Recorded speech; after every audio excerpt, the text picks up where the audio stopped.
to go ahead and call the meeting to order of the Hoyle School Building Committee. It is 6:02 on Thursday, January 13th. Welcome, everybody, and Happy New Year. We're happy to be back. We're going to get right into things. We're going to start with public comment, and we do have 4 people signed up this evening. So let me change my screen to get back to my agenda. And the first member up to speak will be Nancy Cabron. Oh, yeah, Capron, but it doesn't matter. I pronounce it wrong. It was Capobianco before my great-grandparents changed it. Thank you for that clarity, great. Nancy. You have the floor for just a reminder to state your name and address, and you have 2 minutes. Okay, my name is Nancy Capron, and I live at 72 Congress Ave in Holyoke, apartment 1L, I guess. And so I'm here to talk about the siting of the middle schools. In the last campaign for the 2-school solution, it was explained that we needed 2 schools because the Chestnut Street school site would be a benefit to the Puerto Rican community in the lower wards, a benefit that had never been conferred to that community before. And when the plan failed to be funded, I was distressed. I was distressed upon learning that almost immediately Mayor Alex Morris and others in the city went to the state to start to talk about building 1 school on the PEC site. I felt that this was contrary to what people were explaining was the equity site. You know, I also worried that my personal advocacy for low-income homeowners in the previous process contributed to the failure to fund the 2 schools, and that that I contributed potentially to a future school at PEC that left out the aspect of equity for folks that are living in the lower wards. And so, I think that I think that the issue of equity doesn't go away. I understand that, the need to decommission and take down PAC, but I'm not being facetious. What I think could be a solution and what should be entertained is to rezone the PEC school site and to offer the building to the marijuana industry who have the money to revamp or revitalize or do whatever with that school, and to place the school in PEC at the Chestnut site as a matter of equity and social and economic equity. And that's it. I'll pass. Thank you, Nancy, for your comments this evening and for taking the time to come to us.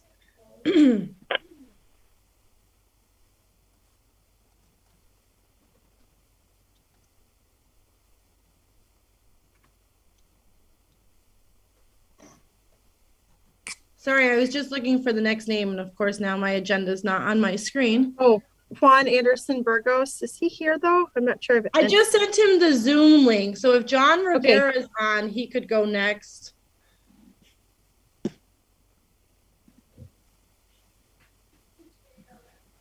Is John Rivera with us this evening? I can read Barbara's comment.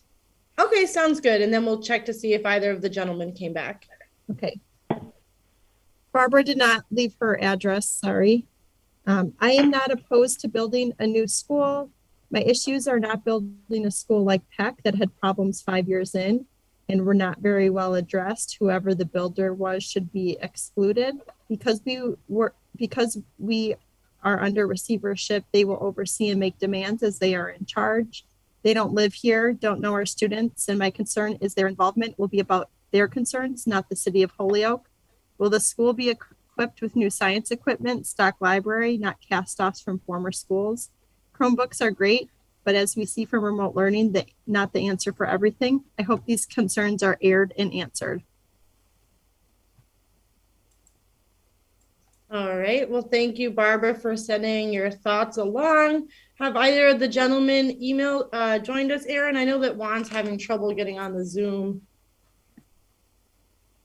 No, nobody's in the waiting room. And they didn't send their comments in, correct? They did not. I can open up my email to see if they have now. Okay.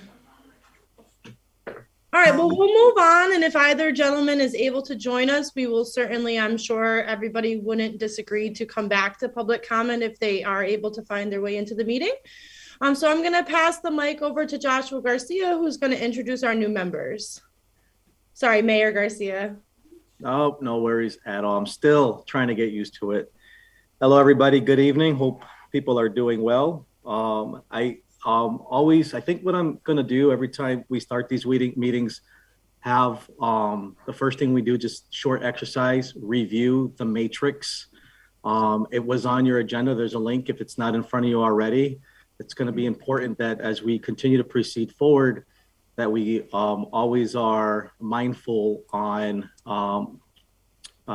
what representation to some degree, it's missing in this group. The last time we did this exercise, we learned that we didn't have, we had a few more folks than others from Ward 7. We didn't have anybody from Ward 3 or Ward 4. Am I correct on that? Ward 1 or Ward 3. And so with that, there were 3 new members that are on that I'm going to introduce to you. We lost one member who had a new prospect in his life and got busy. What's his name, Aaron? The gentleman? Efrain Martinez. What's his name? Efrain Martinez. Efrain Martinez. And if this message can at all get to him, actually we spoke briefly, but I wish him well and thank him for the time that he did spend on this committee. The new members currently, we have Kathy Ortiz. Kathy's with us tonight. Is she with us? Yes, Yep, I am. she's with us. Hi, Kathy. Welcome to the team. Kathy you. is the Gear Up advisor at Valley Opportunity Council and site supervisor at the Homework House, and lives in Ward 1. We have also Kenya Davila. Is Kenya here? Kenya, hey, welcome to the team. You're muted. It's all good. Hi, everyone. Kenya Davila is the caseworker for, it says here, Commonwealth of Massachusetts. And Kenya lives in Ward 3 here in the city of Holyoke. And then we have, I think this person is brand new to Holyoke. I'm not sure. Deborah Vega. Everybody knows Deborah. She was the non-voting member of the team, who is now, who's been coming to every meeting actually, and has transitioned on as a voting member. Deborah is the co-owner of Vega Yoga Mobile Dance Instructor. And I believe actually each Kathy, Kenya, and Deborah have children that attend the schools in our public school district, if I'm not mistaken. So welcome to the team. Again, continue to, review that matrix. We try to populate the data accordingly as far as who's at the table, gender, relationship to the school, cultural background, ward, where they live in the neighborhood. So I want to make sure that we're achieving our equity and inclusion goals here in this process. And we can talk now, or you can message me later. But I figure that'd be an important step here where we make sure that's always on the forefront. So that's all I had at the moment. If nothing else, I will pass the gavel back to Vice Chair Aaron Brunel. Thank you, Mayor Garcia. And I did notice that Councilor Anderson Burgos was able to join us. So if we could go to him for his public comment, Aaron.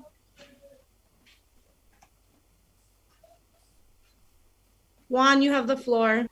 Thank you. Thank you so much. Sorry, I had to jump through hoops. I couldn't figure out how to get into Zoom. I guess I'm at that age now, right? So what I really want to stress the fact that the last time we decided we needed new schools, not that we decided, but we do, we need new schools. It really divided our community. And what I'm trying and I'm hoping for that this time around, it doesn't do that. Obviously, this time around, we don't have a tax override, which is good. We just have to bond for it. We have to come together as a community because at the end of the day, here's a fact. No matter which way you cut it, we need a brand new school. We already know we're not getting a school for free, so we have to pay for it one way or the other. And guess what? I'm willing to pay because I believe that these children in our community deserve an education. We're not going to get out of poverty. We're not going to get out of the rut we're in as a community. We need this so bad. I can't stress that enough. I really can't. I had a little bit of trouble when I found out that we're looking at the site of Peck, right? Let's go to Peck. And I'm thinking to myself, no, I don't want Peck, I want Chestnut. But then digging a little bit deeper, I found out that the cost of removing Peck, because obviously it's not functional, we cannot work with Peck. We just can't. So if we chose to build at Chestnut, right, we would have to absorb the costs of demolishing Peck.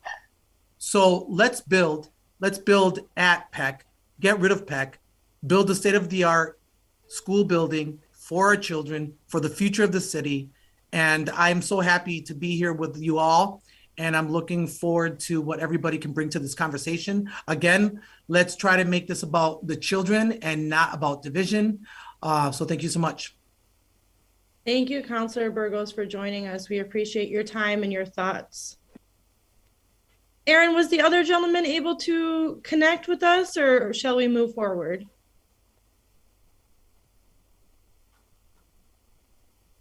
She's muted, but I think she's saying we can move forward. I think he did. No, I think is John Rivera on the phone. I thought I might have let someone. Yep. With that name. Yep, I'm here.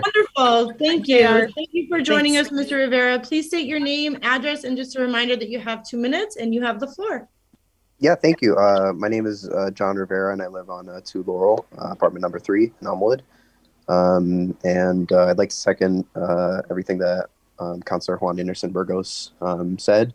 I'm hopeful that feasibility or that the City Council approves a feasibility study. And, I second on all that, we need new adequate schools. I being graduated pretty recently. I can tell you that the state of these things aren't really all that up to par, and I'm very hopeful that we can get things done, and I'm very supportive of all the work that continues to be done. Thank you. Thank you, John. We appreciate your time and your willingness to come forward to the committee. Thank you.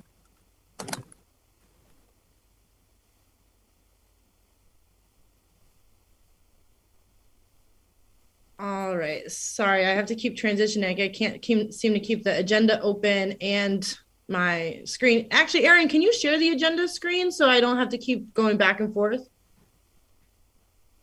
Prefer not, because I'm taking notes and it'll jump up and Oh, down. that's fine. It's okay. Can you guys see me when I change my screen to the agenda, or do you? I can still see you, Aaron. Oh, okay, that's fine. All right, so moving on the agenda, just a reminder to anybody that has yet to take the state ethics training, all voting members, so this will include our new members. Linked, I believe, in the agenda is the link, and everyone needs to take a state code of ethics training. So please try to do so as soon as possible so we stay in compliance with that. And then I would like to entertain a motion to approve the minutes from the last meeting if everyone has had a chance to review those. I make a motion, we approve the meetings from the last meeting on December the 2nd. Thank you, Lori. Do I hear a second? Thank you, Sal. All those in favor of approving the minutes from the last meeting? Aye. Aye. Is there any opposed? No? I'm sorry, Dave, were you opposed to approving the minutes? No, I'm in. Okay, I saw your hands. I wanted to make sure. Thank you so much. All right, so the minutes are approved from the last meeting.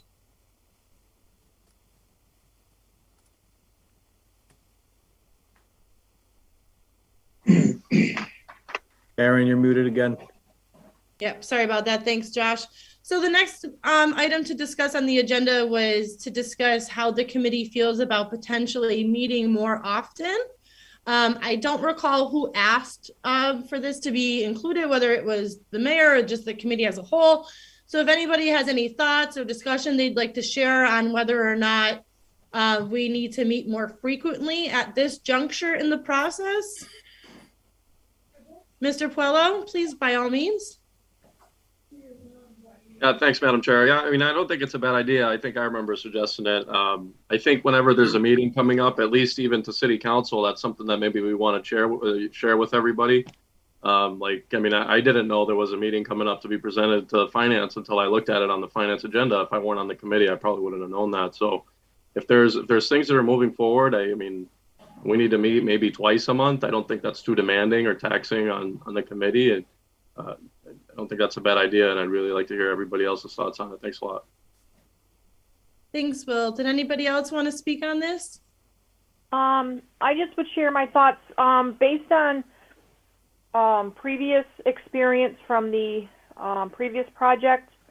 I think that my feeling is right now the once a month is good because we've got so much of the groundwork already laid. But I do feel that once we get into, the planning and more of the activation of the plan, as I remember, the committee had, ramped up meeting more than once the project was really teed up off the ground, and things were up and running, because it was a tremendous amount of outreach and meetings and things of that sort. So I do know, we ramped up the previous building committee did increase meetings and kind of aligned with the flow of the project at that time. I'll just share that for folks' perspective. Thank you, Lori. Mr. Lubold? I don't know if if it warrants at the moment meeting more necessarily, but if we can, did we hire an OPM? Do we still have the OPM that was there? I'm not sure what happened at Finance Committee the other night. I don't even know where we are right now in this whole process. So we will have an update on that coming up in the agenda. Okay. For sure. I would say that, in my opinion, I would say at this point in the process, until we get invited into the feasibility study, I'm not sure that we would have a terrible amount to go over if we met more frequently at this point, because right now it's really getting that approval from finance so that way we get accepted into the process from the MSBA. But I would agree that we would definitely ramp up meeting schedule once we're further along. I'm going to go back to Mr. Puello and then Mr. Garcia and then Mr. Tallman. Thanks, Madam Chair. I think Councilor Tallman was probably going to touch on what happened at the Finance Committee, but if I just could real quick. I mean, if everybody that feels 100% confident, 100% confident that you think that you could explain everything about this plan, everything about this proposal, because we're all voting members. If you feel 100% confident, like you know everything that you're supposed to be talking about and know, please raise your hand. We should probably be having more meetings. Thanks a lot. Mayor Garcia? Yeah, I just wanted to add, and I'm fine with whatever you guys decide, more meetings, less meetings. I'm in meetings every day, so no big deal. But just, we are going to get into an update of where we are and what happened at Finance. But I just want to remind everybody, at the last meeting, when we talked about the 475 borrowing, there was a process, or was it the meeting before? There was a process we laid out that needed to happen, getting in front of the council. We spent a lot of time strategizing and understanding. So it's not like people didn't know we were going to go in front of the council, in front of the Finance Committee. But to that point, it wouldn't be a bad idea that when we are going to a city council meeting, where we can just send an invitation and say, hey, just to remind folks, this is, the meeting is coming up on if you are available, participate.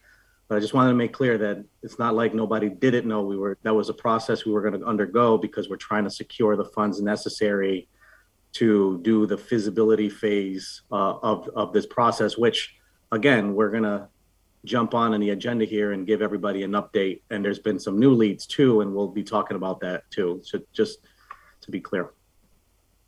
Thank you, Mayor Garcia. Mr. Tallman? Yeah, thank you, Madam Chair. I think we're early on in the process. I have to agree with Aaron and Laura. I think we could still go one meeting a month. And I think as time goes on, as we get closer, like Lori said, that we could, maybe increase the meetings closer to the time where we have to get more information out. I think most of the members knew about the meeting in finance. I'll let Aaron discuss what happened there. We had a very, I believe, fruitful meeting at finance. A lot of questions were asked of Mr. The superintendent and of Aaron. So I think as time goes on that we could meet sooner, more often. But at this stage of the game, I believe that what we're doing monthly, I think is the way to go. Thank you, Mr. Tallman. I would like to just point out that Councilor McGivern touched base with us very late in the day on Thursday, I believe it was, to ask us if we wanted to present Monday. So it did come together quite late, and Aaron did send out notice, but it did happen very late because it came together late. And I would agree that more notice, the better, because the more of us that can show up and show support and unity, the better. So I do agree to that point, but I just wanted to put the timeline out there so that people were familiar. And then to Mr. Polo's point as well, I think there are a lot of questions we don't have the answers to yet, but I think feasibility study is where we dig into all of the nitty-gritty work to get us most of the answers that we will be looking for. So that's where like the bulk of the groundwork happens, is in the feasibility study period. But moving on, we have two more people up for comment. So Mr. Soto, please. Yeah, I mean, I just want to encourage any member who has any questions to please ask them. I mean, at the last meeting, one of our own members implied that he had been asking for the details of this 475 and is not getting any answers. We shared those details at the December 2nd meeting. So if what we shared is not it still like spurs more questions, please. We understand that this is a complicated process. We understand that that some answers we may not be able to get to until feasibility, because let's just be honest right now. Right now there is no project unless we move forward. There's not a lot of details to share unless we move forward to the feasibility study phase. But if you've asked questions and you feel like you haven't gotten an answer, please work through the chair, work through the vice chair, email the two of them or Aaron. Don't accept like no answer, because to me that's unacceptable. And you as members should get an answer to your questions. Thank you, Mr. Soto. Ms. Glasheen? Yeah, I just wanted to also respond to Will's comment. I believe firmly that the purpose of this group is to learn together and grow. I don't think there's anybody on this committee, maybe Anthony, because he's been through the process before, who is an expert. And I don't think anybody on this committee should feel as though they should be an expert today. We are learning and growing and making decisions for our city together. And to Anthony's point, asking questions when we need clarification. Thank you. Mr. Collmore has a question. By all means, Mr. Collmore, you have the floor. Yes, Aaron, can you tell me, are subcommittees meeting at all? Yes, Mr. Collmore, they have met, and each chair from the subcommittees will be presenting an update this evening.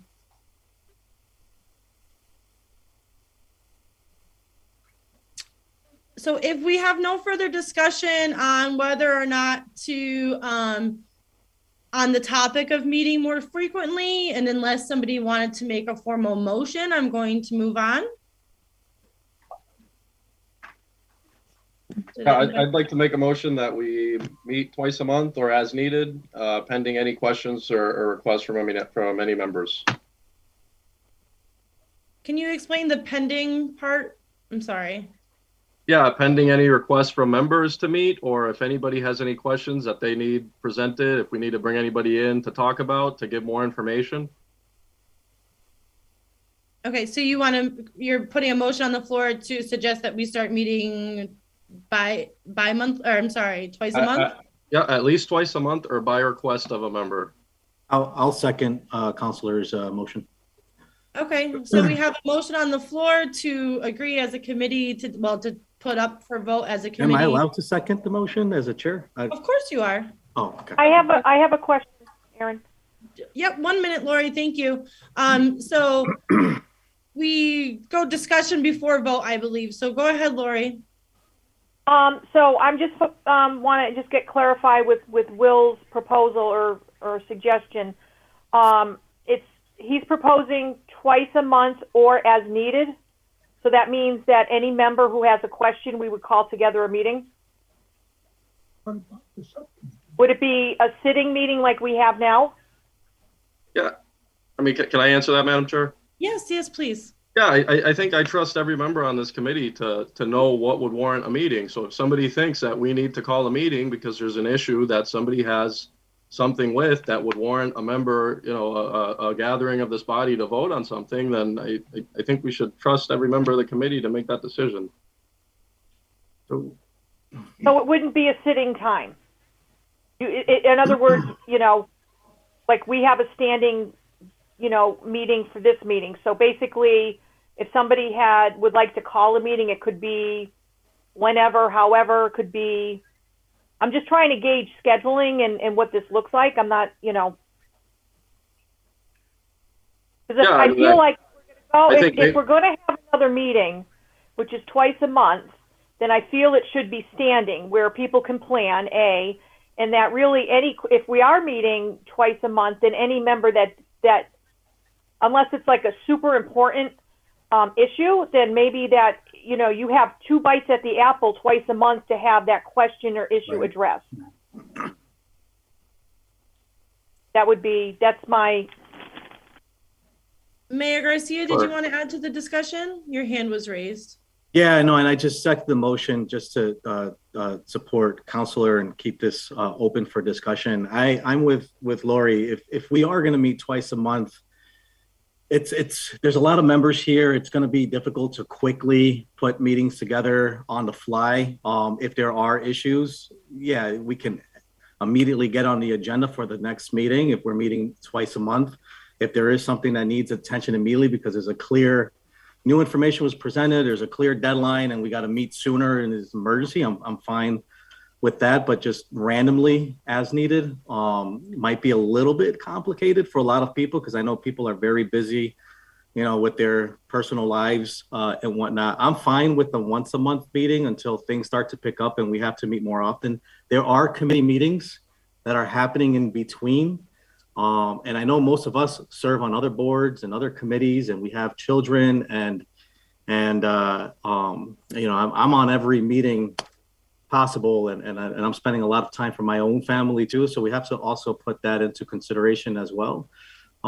If the purpose behind this intent is out of concern for or transparency or whatever the case, I think so far, even well before I came in as mayor and I was participating with the other with Councilor Sullivan at the time these meetings have been run pretty well and you've been meeting your targets and folks have been they're sharing their concerns, people are being heard, things are moving along, which is great. There hasn't been any real concern for me to feel like this body is confused or so I'm fine with how it's going now, but again, if we want to meet twice a month, I'm gonna probably vote abstain because it really doesn't matter one way or another, but we have to be mindful of those considerations for everyone's personal lives, that we're not abusing their time in this process because it is complicated. The meetings are a little long.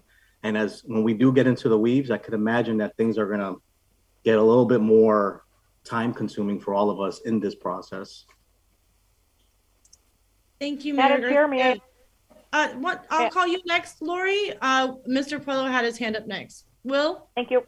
Yeah, thanks. I mean, maybe I'm just not doing a good job at explaining it. I think, and to to elaborate a little bit more, the purpose and the request of having more meetings is just to make sure that everybody on this committee, every single member, fully understands what's going on. So if there's even a single member and we're voting on something and they're not 100% sure, well, then I think that maybe we missed something somewhere where we didn't have the proper discussion, and we should have more time to make sure that that's explained thoroughly.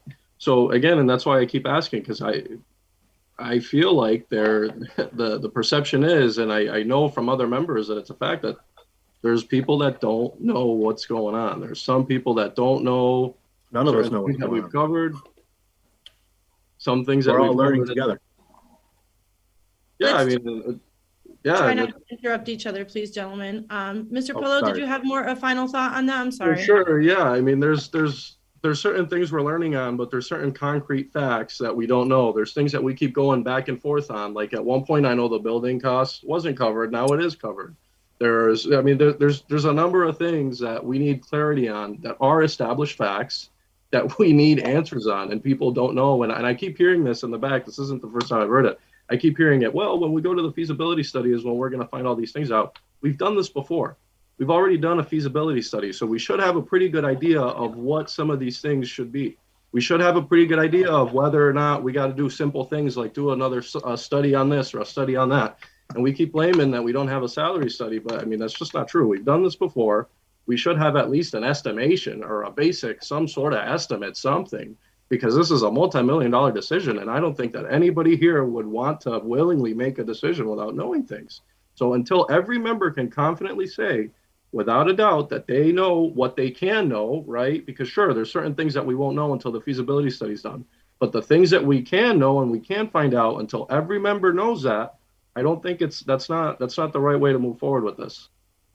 So if I may, I will just say that any member at any given time has the option to add anything that they feel is needed to the agenda. You can email myself, you can email Mayor Garcia, or you can email Aaron Linville. And so the reason why tonight's meeting was potentially only an hour is because we didn't have enough to fill the agenda.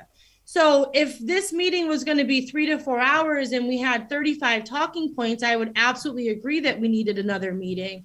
I also would encourage any member who feels like they need clarity on anything specific to please bring up that specific issue so that if we don't have the answers in our materials now, we can get it. I would like to also remind members that Ms. Linville takes a lot of time and effort to email us all of that background material that she does send to us. And I can almost promise, not guarantee, but almost promise that most of the information that we're looking for is in those materials, because she has sent us everything from 3 years ago and everything that's been being worked on for the last year and a half behind the scenes, trying to get the MSBA to even encourage visiting with us. So the reason of these meetings is to work through the process. I don't want anyone to ever sign off at the end of the meeting feeling that their question was brushed aside or not answered, at least to an attempt, right? We may not know everything, but it's this committee's goal to make sure that everyone on this committee feels good about the project moving forward, so that way we have support. So again, anybody at any time can email myself, Josh, or Aaron to ask to have something added to the agenda, to ask questions for clarity, to bring anything up, that they feel like they need more information on.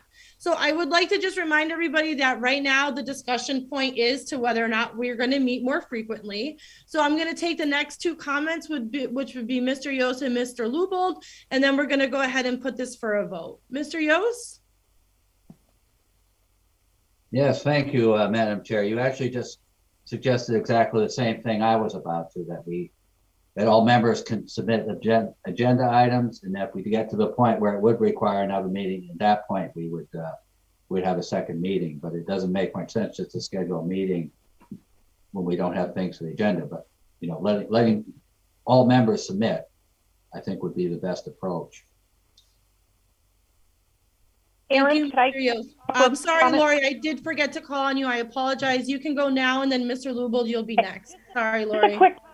So this is really fabulous interaction. What I will say is that we have a long holiday weekend, and if anyone is so inclined, there's a 600 plus page document that is part of our communication, and I can tell you pretty confidently that a lot of things that we're talking about tonight are in those documents, and it may be an opportunity for folks that, to open up that document and kind of just look at it and review.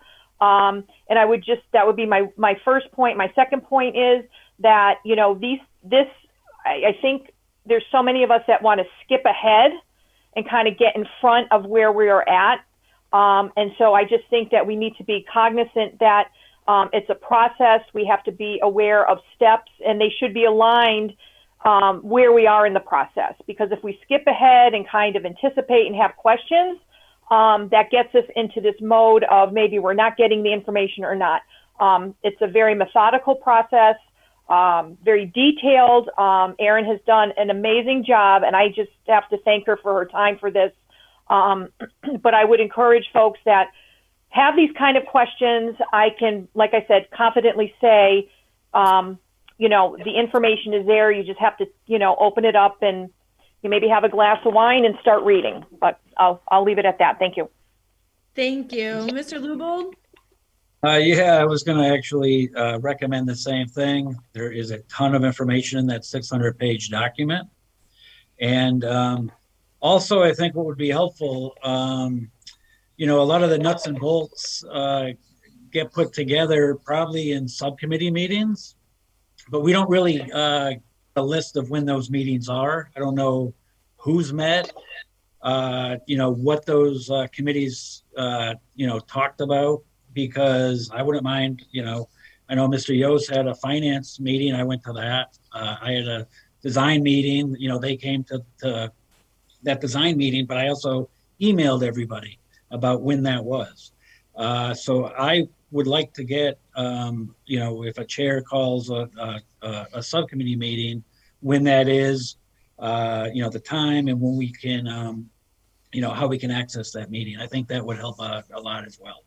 So thank you. Thank you, Mr. Lubel. Just so you know, the meetings are being posted by NILCA on the city website, including the subcommittee meetings. But that's great, but I you. would love to get an email with, I agree with you completely, and would encourage the chairs of each subcommittee meeting to obviously let Erin Linville know, and either email me directly and I can circulate an email or send one, because I agree completely. Every member should be aware of the various subcommittee meetings. And actually, we'll work on getting the 3 new members assigned to a subcommittee as well. Erin and I will put out a communication to you 3 to see if you are favor any of the specific committees, and we'll go from there. So back to the current. They've been assigned. Oh, they have been assigned? I'm sorry. There we go. All right, so back to the motion at hand. We're going to take, I don't think we need roll call. I think we'll just do a Does the maker of the simple. motion still want to continue with this? Do you still want to continue with this vote, Will, or are you okay? I think I'm good. I would like, though, I do like what Dave and Mark suggested, though. I mean, if we could maybe do something along that where we're sending out emails or getting people involved in the subcommittee meetings. I think that's pretty cool. Yeah, I think the more communication, the better. Ms. Perella, please. Your hand was up briefly. Did you want to comment? It's kind of reiterating what everybody has said. I understand Will's perspective, and some have agreed already that in time we definitely do need more meetings. Where we are right now, I feel like there's just a lot of behind the scenes that are happening that aren't communicated, and that's what's causing this tension right now. And I think, Erin, kudos to you. You do spend a lot of time and a lot of effort sending us things, but if there could be like an agenda. I know the finance thing that just happened, it was last minute. I missed it myself. I had emailed Erin the day after that I was having trouble logging in, and come to find out it was a day late for me. So I think there might be committee members as myself that want to participate in things, but the information and the accessibility just isn't there. And so we come to these meetings monthly, and it's like some people have extra knowledge that some people are lacking. So how do you fill that gap? And I think that would maybe ease some of our confusion and not knowing. And again, with the more meetings, they're definitely gonna be a point where we need them. I just don't know if it's right this second, but that communication would definitely help. Thank you, Ms. Perella. I appreciate your thoughts and couldn't agree more. Communication is everything with almost all aspects of life. So with that said, if each of the chairs of the committees, Aaron Linville, if you're listening, I know you're listening, sorry. Each of the chairs of the committees, if you guys can just be sure you communicate when your meetings are to Aaron and Brunel and Soto, whenever we have to go again in front of a council on anything, we got to just let Linville know those dates. And then what we can do is just have Linville be the point of communication to everybody when these meetings are happening so that we can meet this communication gap that might be going on here, that I see happening here. I would like to have someone else be in charge of the listserv too. Like I was at Universal Studio when I found out about this meeting. Like I'm not going to be able to, that doesn't happen often, but I'm not going to be able to email. And then I was flying with 3 kids. That's why it didn't get out. Like I'll take the responsibility of being the second person that gets emailed for that. Absolutely. Okay. Yeah, because like I said, that notice did come to us very late and Aaron was not available. So I communicated with with Councilor McGivern to confirm that we were ready, seeing as, Josh had filed the necessary paperwork. Ms. Glasheen? Yeah, so I chair the academics and extracurriculars. We have a standing meeting. Our first meeting is not until February. We are still kind of identifying what the role of our committee is, but it's a standing meeting with a standing Zoom link at the second Monday of the month. So maybe we could put that in the agenda with the Zoom links and people can join. And I'd be happy to email out to this team as a reminder, but that might be helpful if it's a standing meeting people can put on their calendar. Thank you, Mrs. Glasheen. I think we'll move on because we are going to have an update from each of the chairs. And so when we go through that update, maybe they can mention at least when their next meeting is, and maybe they have a standing schedule. So I do understand that the motion is dissolving, correct, Will? We're not moving forward with the vote, just to confirm? Yes, Madam Chair, I'll withdraw. All right, thank you so much, Mr. Puello. All right, so next item on the agenda was to just review for everyone's knowledge, I suppose, the document that we have from 2019 when the commissioner agreed that basically Holyoke Public Schools can alter our funding mechanisms with the city of Holyoke to reach that net savings that we agreed to contribute back to the city. Mr. Soto, did you want to add any thoughts on this? Or Mr. Garcia? No, the one thing I wanted to say is that we laid out a few strategies there to get to $1 million. And we, one of the things that the city council felt confident with, like there was this discussion about like, is this a legally binding contract or anything like that? What we settled on at the time was us submitting to the commissioner, here are 3 mechanisms that we could use that would allow us to get to that $1 million. And he responded back to the city, sent the letter to the city council saying, I've looked at what Drs. Reich and Anthony put together, and I would agree with that methodology contingent upon, getting the buildings and all that. So, I keep hearing from multiple counselors about getting something legally binding. We weren't, I don't know. We could update both of those memos. I can certainly run through the certain methodology around. It's going to be the same memo, but except like we would tailor it to equal $500,000. But the 3 different mechanisms are still the same.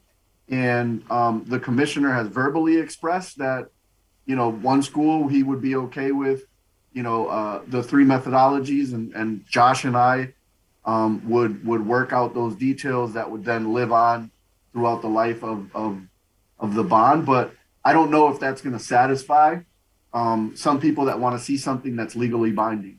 that wasn't something that we could come to the last time. And I don't think that it's going to be something we can get to this time around. We can do what the committee felt comfortable with at the time, which is those 2 letters, me writing a letter to the commissioner and then the commissioner saying, yes, I agree with those methodologies. But I don't know that that satisfies, the legally binding component or the ask. I would say that it would be good to get an updated letter just to have, so that way we know he's on board this time around. But Mr. Polo, your hand was still raised. Did you have a new comment or did you just forget to put it down? Thank you. My bad. I forgot to put it down. That's more than fine. Thank you so much. Mayor Garcia? I just want to make sure, does everybody know what we're talking about right now? Is everyone on it? Okay. Just ask. Okay. Reina, I'm sorry, I don't know how to pronounce your last name, but you can speak now if you'd like. Thank you. This is for the 500,000 from the school to the city to help out with the bond. Is that what we're talking about? Yeah, just to iterate that. So I did see the finance meeting I saw it on TV. So me as a finance person, it was my concern too, being in the finance committee. How are we going to be, how do we know that these 500,000 are going to come in, because we don't have anything saying, again, legal, like, you're saying, but something saying that in concrete, that you are, or not you, but the school, the Holyoke Public School System, or they're from their budget, they're to contribute that $500,000. That's one of my concerns too. I was like, because, these are old letters, as you stated, you might want to update it again. But, again, in the future, let's say, administrations change. So how is the city going to be protected with that $500,000? We don't want that to go back to the city. Then you have the taxpayers taking in that burden. So that was one of my concerns originally in the finance committee. And we did talk about that, and you'll get an update. But yeah, so I do agree of updating and maybe seeing what else can be done to make this a fine tune. Like, yes, this is going to happen every year, no matter what administration is in play in the future, because this is a long-term bond. So just want to make sure that that's going to be coming in no matter what. So thank you. Thank you, Ms. Lorenzi. Did anybody else want to comment on this topic before we move forward?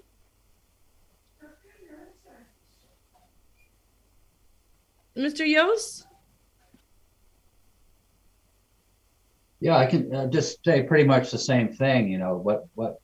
From all I could see, it's pretty much what we call a gentleman's agreement. There's no legally binding. So, if these 2 gentlemen, the commissioner and our receiver move on, there's nothing binding on the, whoever comes in the future. So that's something we still need to look into. I wonder if we could get an opinion from legal if this is something that, because it's bottom line, it's changing the formula of what the city pays for services that are performed by the Holyoke Public Schools. So it seems like there could be some kind of agreement between the current administration and the receiver directly. But I wonder if we could even have the school committee vote on something to make it a little bit more lasting, because like everything with city government, it's administration to administration could change things, right? So I wonder if anyone has any opinions, or if we can get legal's opinions on how to, like, we all know the issue. Is there a way to ratify it? Is there a way to get it more concrete? So let's work on trying to find a solution if there is one. Mr. Lubold? Yeah, I just want to say I think that's a pretty good idea. Maybe it's about the school committee taking a vote, like you said, that they'll officially change the way the methodology is to, pay back the city or whatever for the services rendered, and maybe that's how it's done through a vote of the school committee. So I think that's a good idea, if it's allowable. Yeah, we'll have to inquire. The school committee is bringing back some subcommittees this year, and finance is one of them. So I'll bring it up to Mildred. And in the meantime, work with the city to see if get an opinion from legal to see if there is a more concrete way, at least something that we can do to help ease that concern. Because I think we all understand why it's a concern, and we'd all like to be like, oh, well, don't worry. But again, like you said, Mr. Yost, it is a gentleman's agreement. So whatever we can do to tighten that up would be great.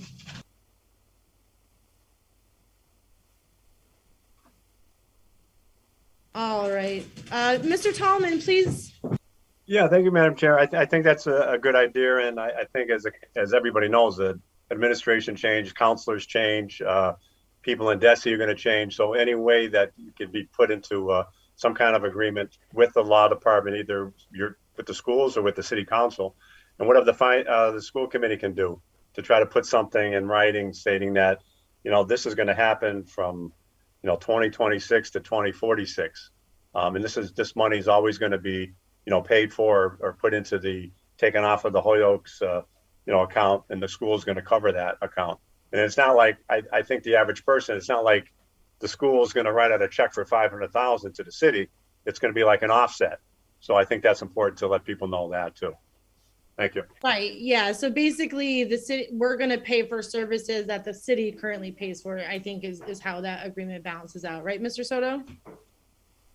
Yeah. So it is common practice in every community that the city and the city and the schools come to an agreement on what the city is going to charge the schools for their services that can count towards net school spending, right? So we all know Holyoke Public Schools is funded at the very minimum net school spending number, and there's things that qualify, like what can you actually pay for using net school spending dollars. What that methodology is an agreement that gets signed every year. So, we enter as part of the budget process. We have to provide that to auditors. It's an agreement of what we're going to pay for city admin services. There is a methodology that if a city and a school department can't come to an agreement on an amount, there's an approved rate that you can go to from DESE and multiply it by the number of students that you have that then would get submitted to the commissioner for approval.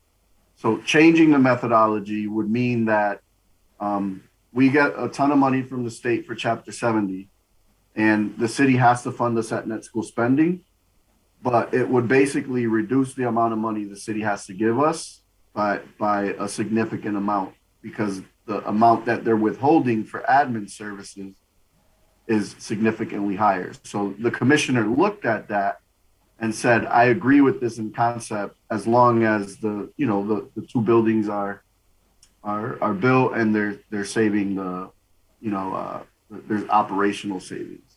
And we were able to do it because, I was confident we're able to do it because we were saving those, we were having operational savings in that model. I wouldn't have been comfortable doing it if it meant that we had to go and reduce the number of teachers we have or paras we have to just give the money to give the money to the city for admin services. I just wanted to clarify because I want that to be real clear. It seems like this is a really hot topic. So it's customary every year. We do this admin agreement every year, and all we're saying is we'll change the methodology and the commissioner has to approve it. Just for clarity, does anybody else have any questions about the mechanism of that and how Anthony just explained how we get to those savings? No? All right. So moving on is just we submitted an update to the MSBA. Aaron. Yes. Sorry, By all I was means. going to say, can we just to keep this on the table in case, can we move this to the finance committee? Allow them to talk about it a little bit more, and then summarize potential recommendations and how, and we'll include consultation with legal, get some recommendations back as to what we can and can't potentially do. Let the finance committee work it out. Yeah, I don't know if we need to formally move. I don't know if we need to say formally ask Mr. Yeah, Yost I guess let's. I can motion to move this particular discussion to committee for further review and to come back with Potential resolution. informed summary of, That sounds great. Can I have a second? Would anybody like to second that motion? Second. Second that. All right, I think I heard Mr. Quello first on that. Thank you very much, Will. All those in favor of continuing this discussion in the Finance Committee and asking them to come back with further recommendations, please verbal aye. Aye. Aye. Do I have anyone opposed? Any further discussion on the topic at this time? All right, thank you, Mr. Garcia. And again, I will bring it to the school committee as well and speak to Mildred to see if there's something on our side that we can formally. get it on the school board agenda. Yeah. I will. Okay.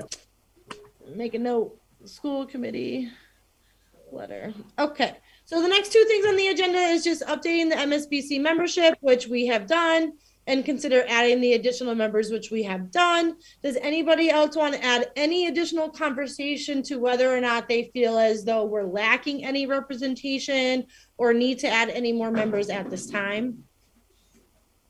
Hearing nothing, sorry, I muted myself. Follow-up conversation, Mr. Garcia, I'll turn this one over to you. Follow-up conversation with Holyoke Housing Authority on the Chestnut site. Yeah, I gotta say, honestly, I for some reason, Ooh, you just froze. we had voted to move. Can you hear me? Yeah, no, you're okay. back. I got a Zoom quit unexpectedly. You're here. So honestly, I was under the impression since the last time we vote, I did say if it's the desire of this body, I don't mind going back, having a conversation with Mainville, which before that meeting, I had a conversation with them already, which is why after there was some opposition, I was comfortable with saying, hey, if it's the desire and interest of this body, I wouldn't be surprised at all if there is if Mainville or the Housing Authority would extend this contract, which to my belief, that was that is the sentiment.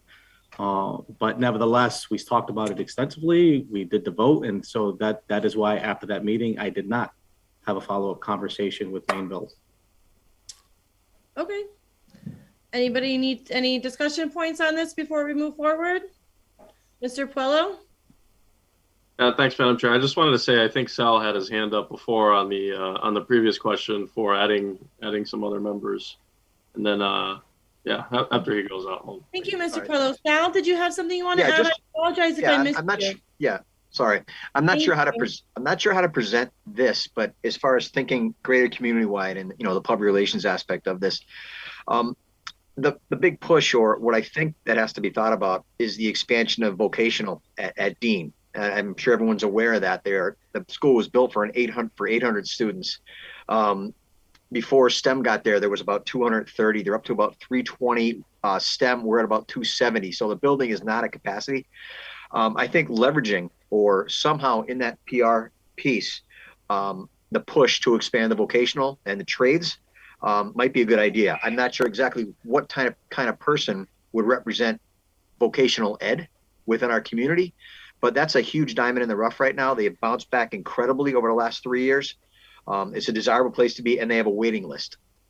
So it's just it's something I want to put out there. I don't know how to present it or who we would ask to represent that aspect, but it's something really strong and worth considering. Sal, if you'd like to join us, oh, that was weird. If you'd like to join us on our next communication subcommittee meeting, and we did just hire a new communications director for the district. So that's something that I actually did bring this up too at our finance subcommittee about how we're, now on a wait list for Dean and how we're trying to do all these great things. So I would definitely encourage you to join us if you can. And I would definitely love to find a way to get those talking points into our message. Right. Send me a link. Thank you. Mr. Tolman? Yeah, thanks, Madam Chair. Just briefly, and I don't know how anybody would take this, but we worked on this a few years back. We had actually student representatives on the student council, on the city council. And since this is going to be a middle school, built for middle school students, I don't know if there was thought about having some younger people on this committee because if it's going to be their future and their building, I don't know if that's something that anybody had thought of, or it's just something that maybe it doesn't make any sense because of the age. Just a thought. I'm not sure. I know it's definitely not required in the makeup.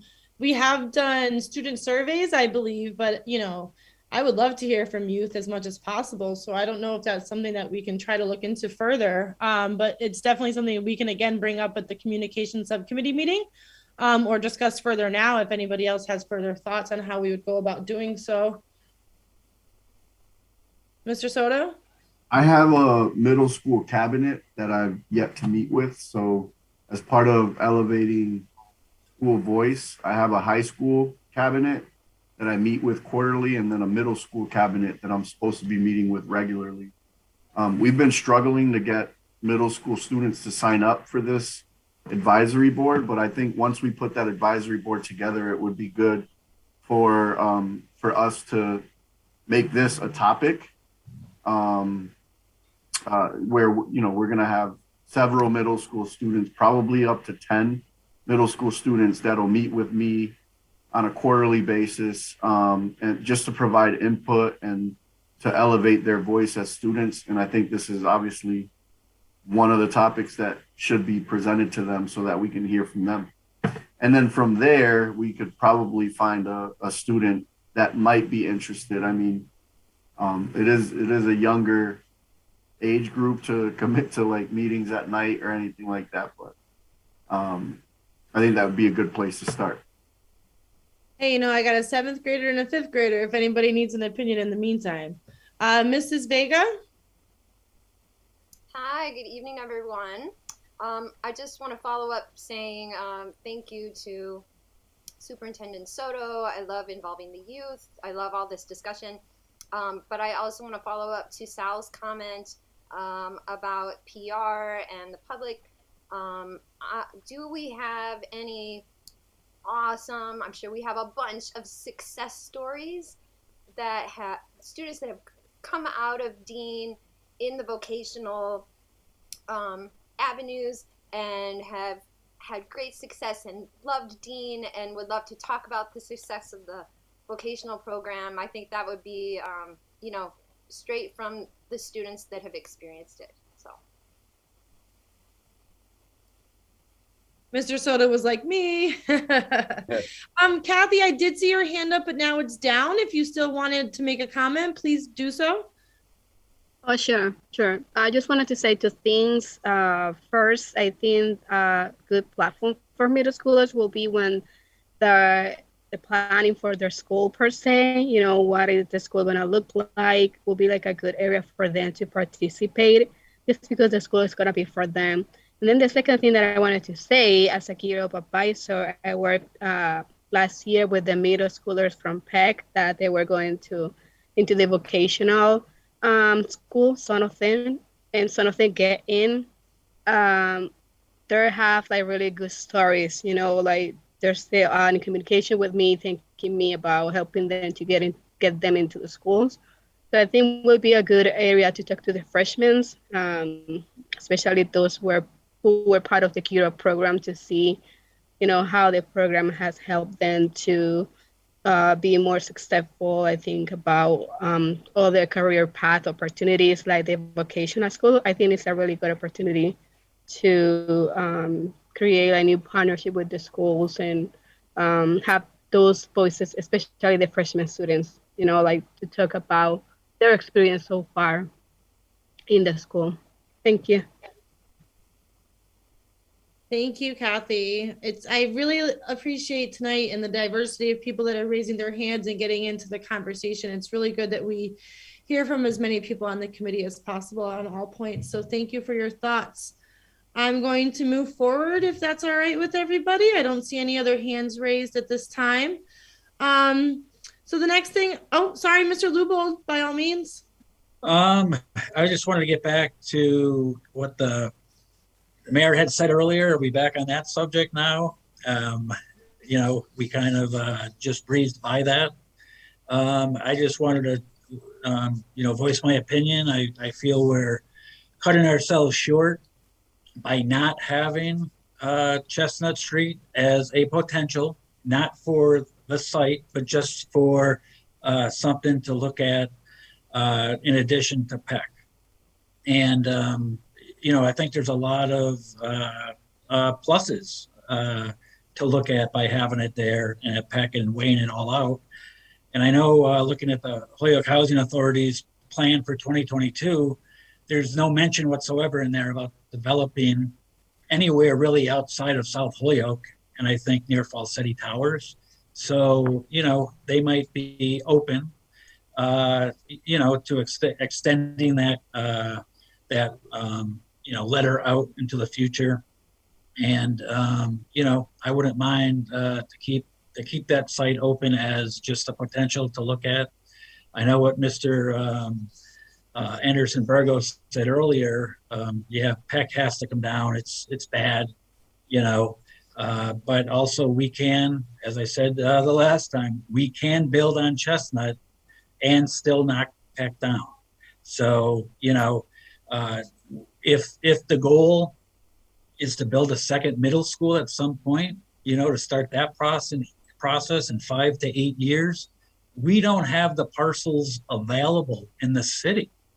And, the question of just keeping Chestnut Street alive for the time being, some of those long-term planning issues can be looked at on, what we're, where we're building as a city, the pros and cons as a city, but also what the plans are moving forward for middle schools in Holyoke. So I just wanted to voice my opinion again on that. And, hope we could, if other people wanted to reconsider, to just keep it open for discussion as we move forward. I'd be interested in hearing others, opinion on that. Thank you, Mr. Lubold. Kania Davila, sorry if I'm not pronouncing that correctly. No, it's okay, Davila. Yes, I just wanted to refer back to when the board was talking about the students attending Dean Technical.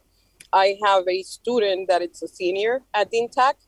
I have students at STEM Academy as well. And my student, the senior at Dean, it has been successful. He struggled. He has an IEP, but with the help of the staff, he has been able to get his grades. He was from D's and F's. He is graduating with all A's. So far, he has A's. So that's something that I wanted to share, having a student in Dean Technical High School. Thank you so much, and congrats to your family on your son's successes. That's really wonderful to hear. And I want to also, I'm sorry. No, and I also want to share, he was part of the school committee board at Dean. Thank you so much, Ms. Davila. Mr. Yost? You're welcome.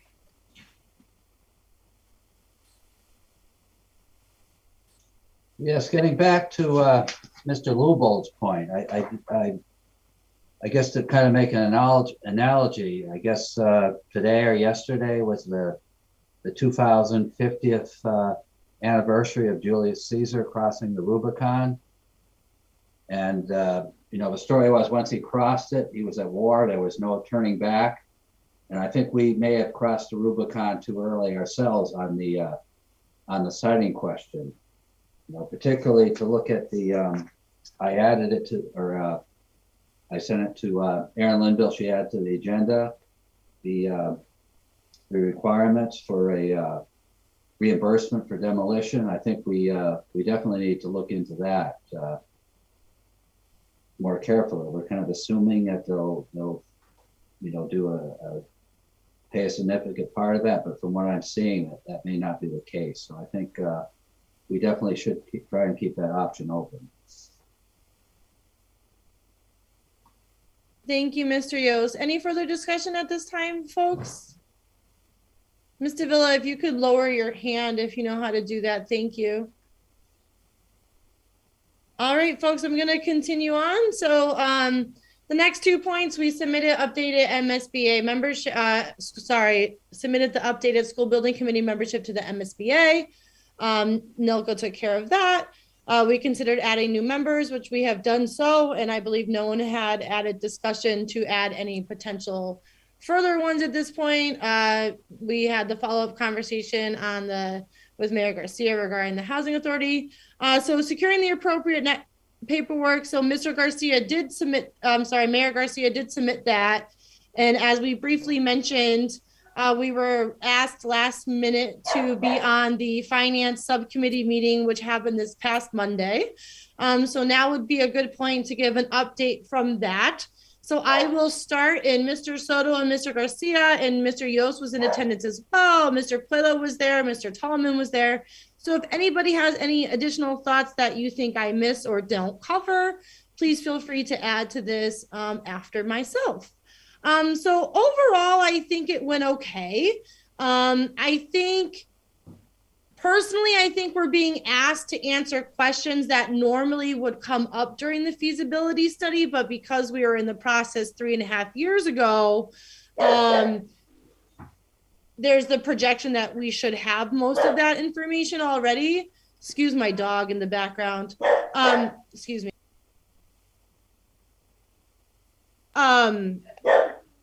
I'm gonna switch rooms. Sorry guys.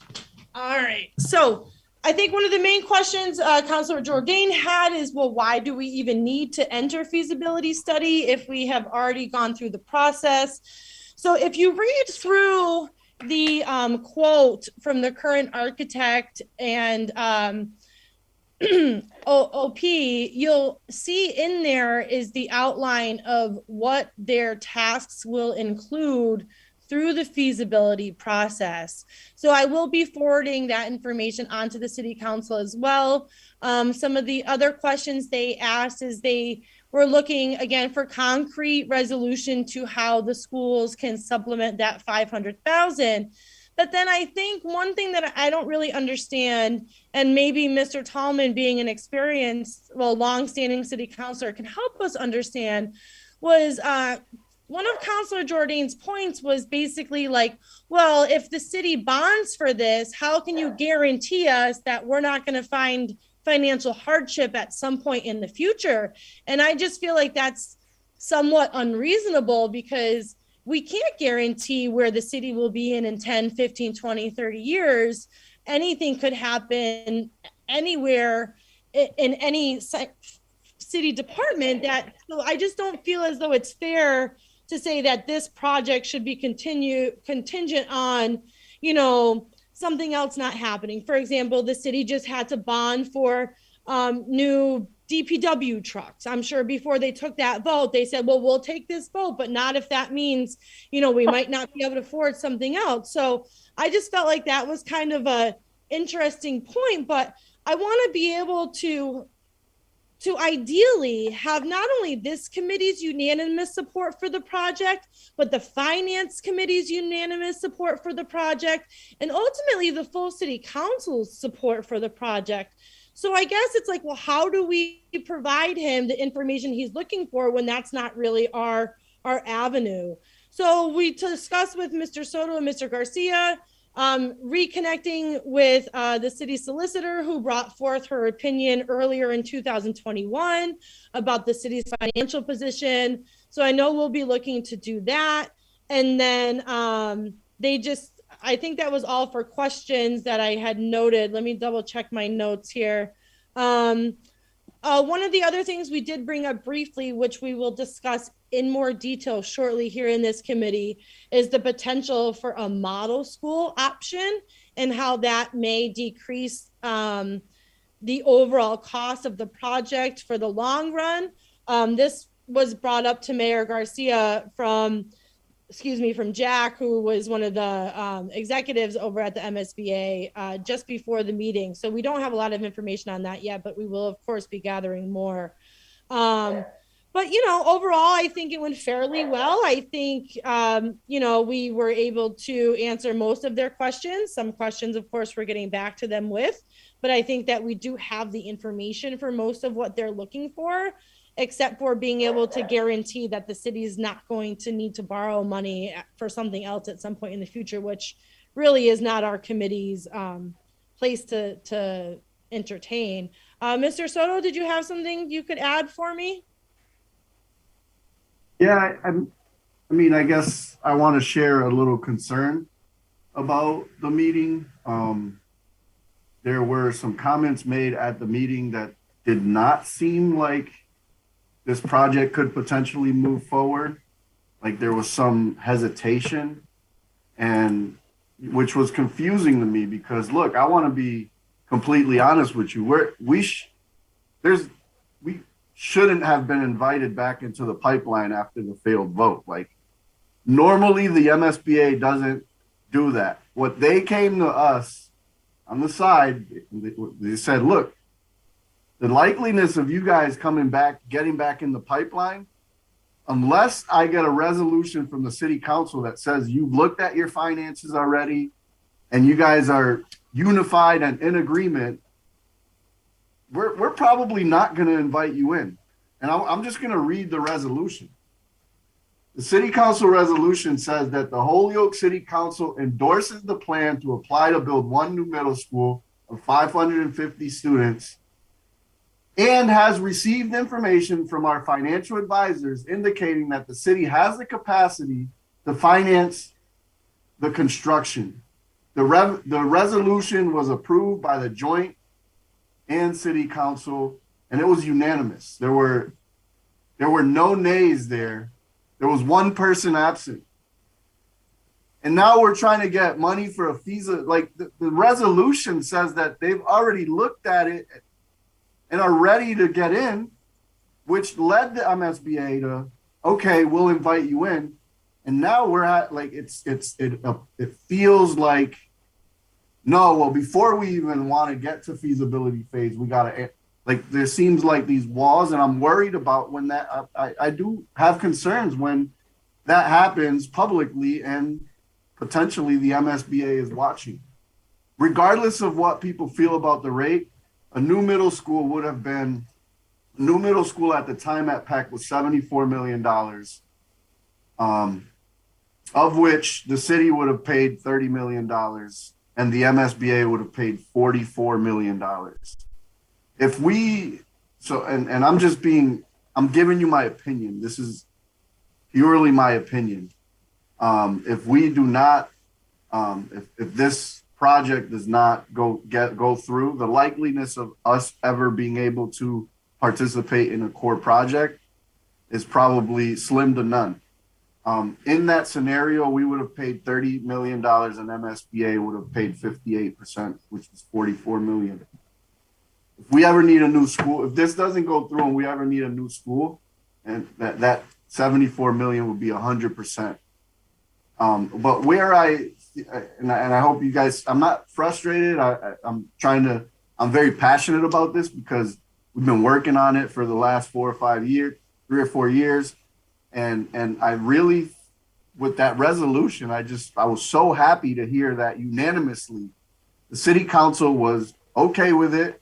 They had reviewed that. They said they got the finance information they needed to feel confident to move forward, which led the MSBA to invite us in. And now we're trying to get money, not for the whole construction project, but just for the feasibility.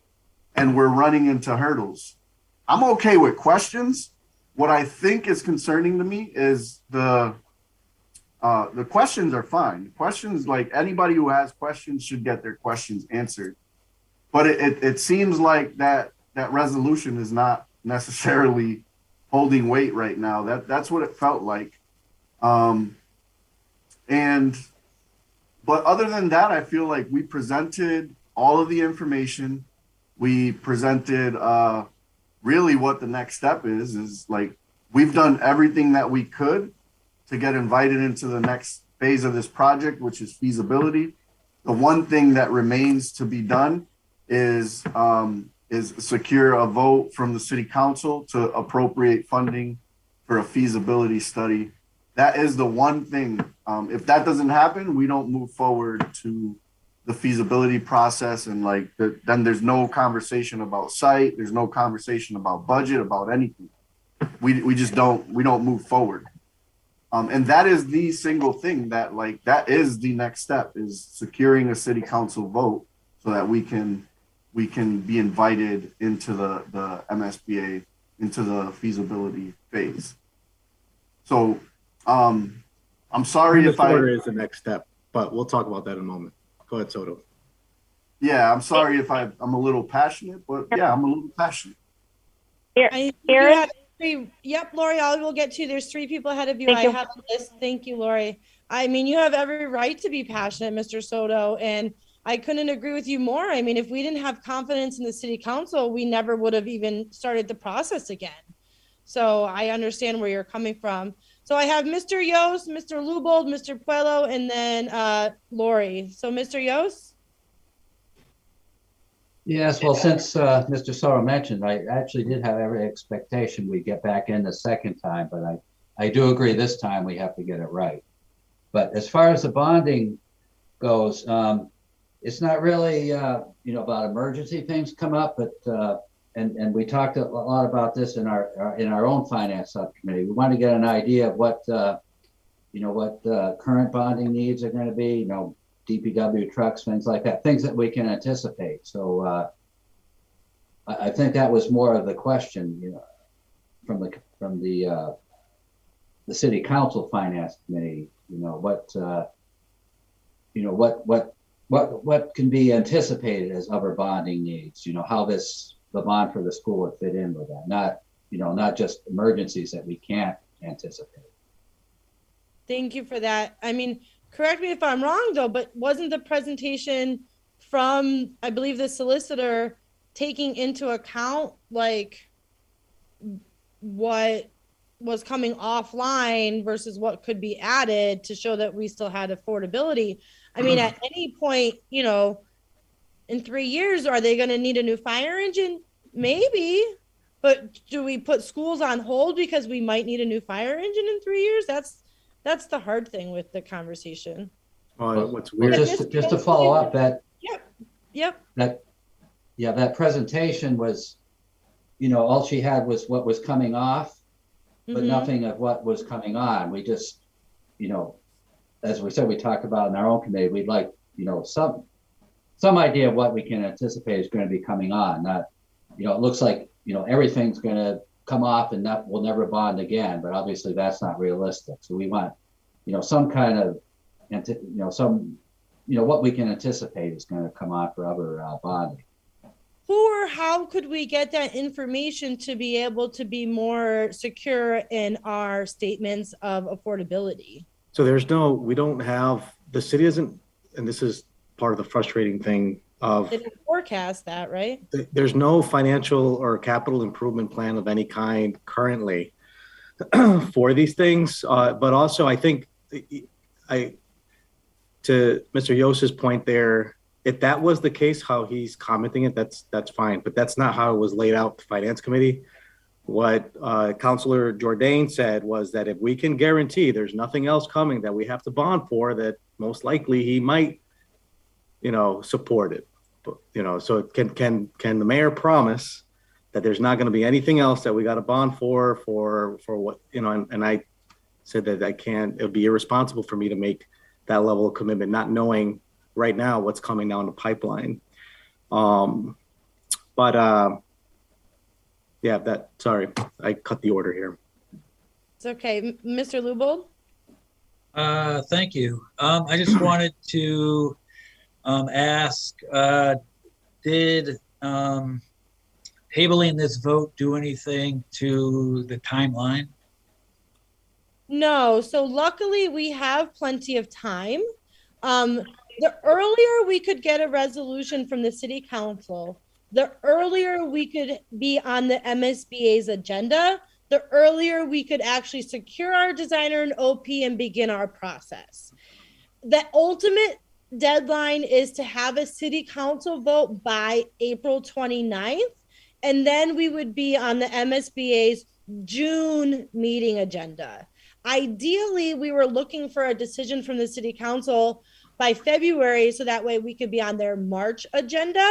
Because again, the sooner we can do it, the sooner we can begin all of our more of our work.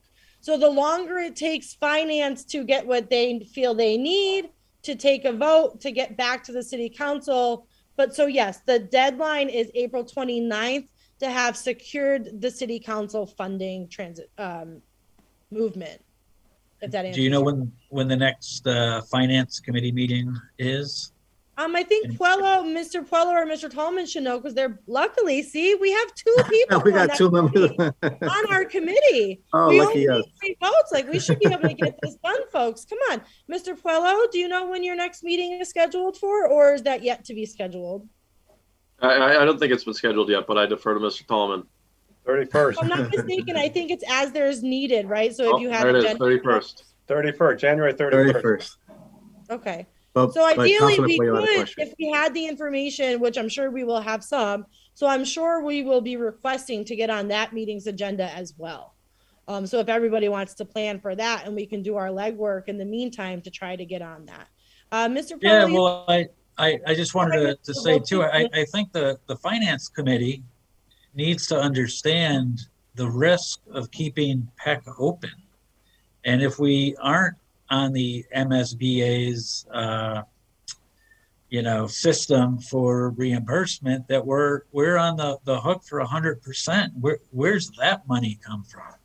I did mention that to Mr. Jourdain, and I did mention that if any repairs need to be done there, we would be on the hook for that as well. Yeah, I just feel the risk, just looking at it from a taxpayer's perspective, far outweighs, the need in 10 years of something we might not even need. I don't think we're off track though, and we have some updates, but we're not off track. So I don't want to jump into conclusion and feel like the counselors at this time are not in support. They just asked for a little bit of information. We're going to get back to them. There's some time. The more information and consistent argument. But it might be that I think we might have a different angle, which we're going to talk about, and I don't have to borrow for the feasibility phase, but we'll get into that in a moment. But I know there's passion. I don't want to sit here and say right now that there is absolutely no support. It's just, there's questions, we'll answer them, satisfy that if the alternative that we'll talk about doesn't come through, we'll continue this process with the counselors. And I feel confident we'll get to a desirable end goal here. But sorry, Mark, I cut you off. No worries. And I'm not sure, I know you're new in the job here, Mayor, but I know there's a huge unfunded retirement liability of something like $15 million a year that also comes off the books in like 2034. So yeah, it's a little ways out, but how time goes by. So, the city at that point will be in really nice looking financial situation once that unfunded liability is paid up. So, looking out, that's something that could maybe be brought up as well. So thank you. Mr. Lubold. Mr. Puello? Yeah, thanks, Madam Chair. I just wanted to real quick thank the mayor for his understanding and his tact on that. And, because I was one of the members on the finance committee that voted to table it. And just so we're clear on the record, and, if the MSBA is watching, whoever, and Mr. Soto, the receiver, understands that I think everybody on the committee is fully in support of having a new building. We just want to make sure that, that everybody understands, at least on my part, that everybody knows what's going on, that the committee has the answers to the question that they asked. But I do want to, emphasize and feet stomp that I think everybody supports a new building. There was a lot of divisiveness around the last time. This time it's great. We don't have to do a tax override. We don't have to raise taxes. We don't have to do anything other than go through the steps here that we're identifying. So just so everybody understands, I think we're fully in support. And thanks to the mayor. Appreciate it. Thank you, Mr. Puello. So we have Mr. Tallman, and then Lori, I did not forget about you. And then we'll have Ms. Lorenzi. Mr. Tallman? Yeah, thank you, Aaron. I have to also concur with my colleague. Thank you, Mayor Garcia, for the work you've been doing. I've been on the finance committee for a number of years, and not once have I seen a mayor so involved in the finances of the city as Mayor Garcia has. He's really stepped up. He's been at, I believe, the last 3 or 4 finance meetings to find out what he can do as a city to try to make things right. And I know that's one of his priorities in his administration. That was a good meeting, and I agree with with Will, we definitely did need to, table that night. There's no rush. We would like to get it in maybe in February if it's possible, if we get our questions answered. And Councilor Jordan brought up some great points about the future of the city and the bonding. I mean, who knows what's going to happen? We did have an override back in '91. I was first elected. I was on the council for a short term, and they had an override for police, fire, and DPW, and it was voted on. A couple of the did get the override, did get the approval. But for the schools, our financial person, Cinder McNary, did say that last year that at that time, or 2 years ago, that we would be able to afford this, with what's coming offline. But, things can happen. I mean, we did bond recently for some DPW trucks. We did purchase a fire truck recently. I mean, all these things have costs. Recently, we did do some refinancing on some of our bonds with the treasurer, and I think we saved quite a bit of money. We went from maybe 4 or 5% down to maybe 2.5% on some of the bonds. So that may be able to happen in the future too. So I'm optimistic, and I understand Mr. Soto, how he feels about this project and the work he's been putting in the last number of years. But I think the majority of the council would be in support of this. There's some questions I think they have to be answered. And the timeline, as Mr. Lubald stated, we want to make sure that we get this in so we could start the work, as soon as possible. But we can't rush it. We have to get our answers to the committee members and to the city as a whole. I mean, our citizens want to know, is this feasible? Is this something that down the road that the people of Holyoke, with their tax dollars can afford, 20 years down the road? So it is a big investment. I believe it's a good investment for our community and for our students, but we have to be able to make sure on the finance committee that this is something that the city absolutely can afford and can pay for the years to come. Thank you. Thank you, Mr. Tallman. Miss Lori? Thank you, Aaron. Anthony, I appreciate your passion, and just stay with it. We have a new city council that was recently elected versus the council makeup in February of 2021, which the letter of support was submitted. I think we're all aware of that. I don't know if this has happened or not, but I would offer that with that letter of support from the council in February of 21 was a statement from our bond counsel, Hilltop Securities, outlining our capacity to bond and support this project. I don't know if a new bond, if there's an updated statement. I think it would be helpful to get an updated statement from Cinder, because we have bonded for a fair amount, because everything goes through my office, from February to now. And I know some things are coming off the books, but we've also added.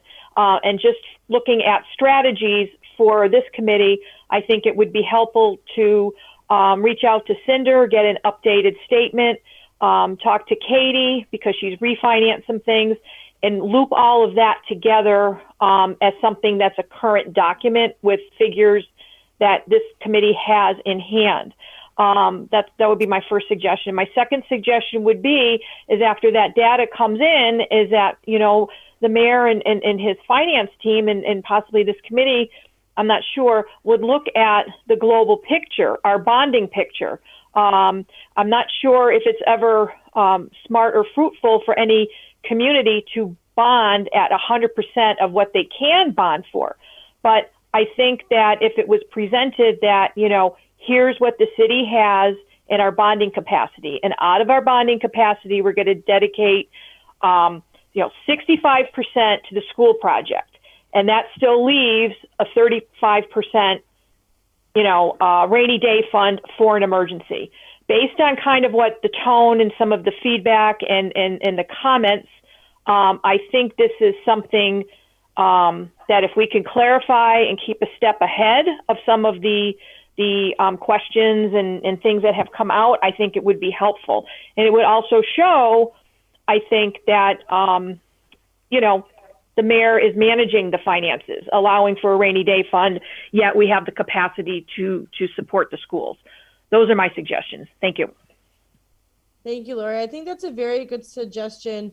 We don't meet again until the 10th, which is after the next finance subcommittee, but I wonder if we could get a report from them in the interim, and maybe our finance committee meets before the next finance committee, and we could get that updated information from Cinder to have. Ms. Lorenzi? Thank you. So what I wanted to say was I saw the finance committee meeting, like I mentioned earlier. For the sake of being transparent, everyone's saying questions, but no one's, the only question I've heard was from Councilor Jordan. So I know that the chair of the finance committee, the city council finance committee, wrote down, I think 4 or 5 questions that he wanted answered. Can these questions be shared with the whole committee so they know where we're at as far as questions? Because we keep saying questions, they have questions, but we're not divulging the questions. So just to be, open with the communication on that forefront, just because I remember he did write down 4 or 5 questions that he wanted answers to, or the finance committee as a whole wanted answers to. So can we share those questions with the committee?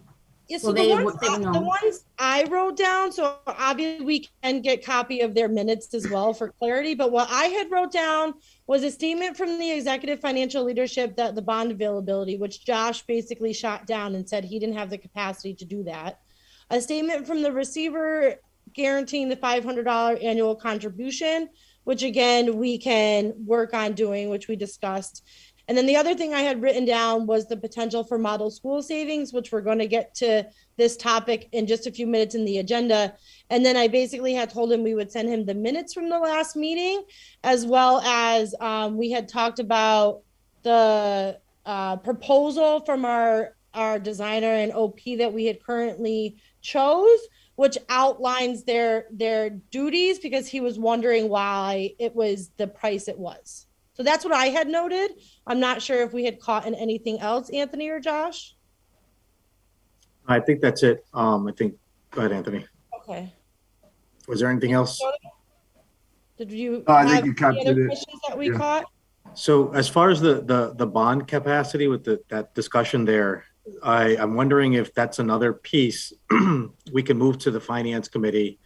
And Mr. Yost, you and I should probably work on these sooner rather than later to investigate these. I'll be your staff capacity on that front to get information from our solicitor, as well as from the first thing we were talking about a few minutes ago, and then also getting an update on what our bond capacity is. And I think that once we do know what that update is, perhaps we can report back to the City Council Finance Committee the flexibility the city has in anticipation of any potential project that might take place in the future that might require bonding, as a way to kind of,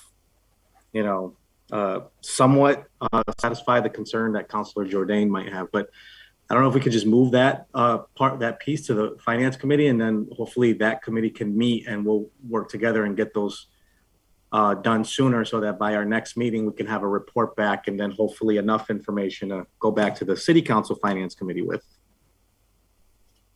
I like it. Mr. Anderson, I saw you come close to your screen. Did you need to speak? No, I thought I was getting some interference on the computer, but it's not coming from my end. Thank you. If it was my dog, I apologize. No, the dog has been fine. All righty, folks. Any further discussion on the update from the Finance Committee? Anything anybody wants to add? If not, we're going to move on to briefings from the 3 chairs of our current. Oh, hold on. Wait a minute. So we didn't get to talk about model school. Is that on our agenda? It is, but not yet. Updates. It's updates from working. Oh, I'm sorry. Yes, it's before the updates from the working groups. I apologize, Mayor Garcia. You are correct. Oh, no worries. You have the floor. No, perfect segue, and we'll do this together. I was just going to say that, so that 475 that we're looking to borrow from the council, we're doing what we can to be sure to we're able to defray that cost as much as possible to zero, or as close to it. And so, although we're looking to borrow the 475 for the feasibility component here, we do have the ability to. I do plan. I've confirmed with Alicia that we can use community development block grant funds to help fund this. So I have it in the plans to cover half that 475 with CDBG funds, anticipating that MSBA was okay with allowing us to work with the previous OPM and the previous OPM design. If they weren't okay with it and wanted us to start from scratch, that means we probably need upwards to the north of what, $1,800,000 to $1 million.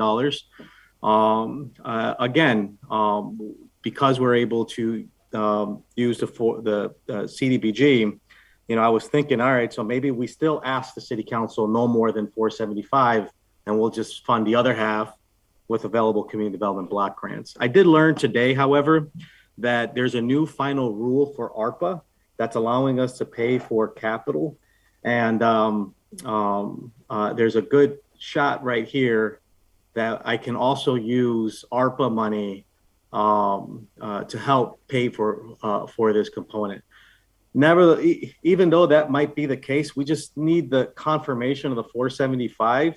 Although there might be a good chance we might not need it, but at least we can go, you know, we have the secure of that boat and go to the MSBA and say, hey, we have the endorsement.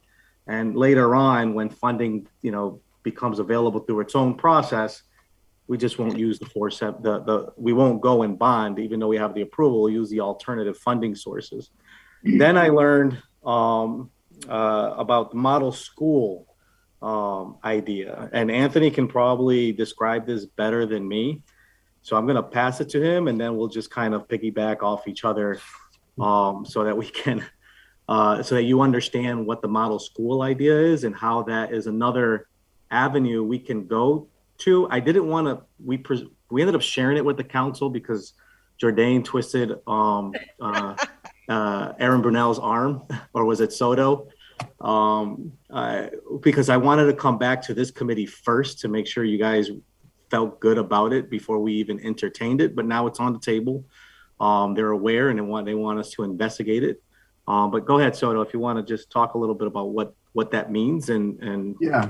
I mean, I don't think that the model school concept is going to be foreign to everybody in this group. Because it has come up in conversation when Mr. Murphy was chairing the board. We've like on our side, I've always wanted to make sure that we explore we explore all options basically. So one of the things that I was hoping to get from this group later in the process, once we secure a project manager, was to task them with taking a look at the model school option and comparing it to the design that we already have, and letting us know as a board whether or not that's something we should explore and whether or not that would save money. So when what the MSBA has informed us is that if we wanted to go to the model school option, that we had to let them know, or that they need to go to their board first to see if that's an option for Holyoke. So I included a link in the agenda that brings you to the MSBA's page about the model school.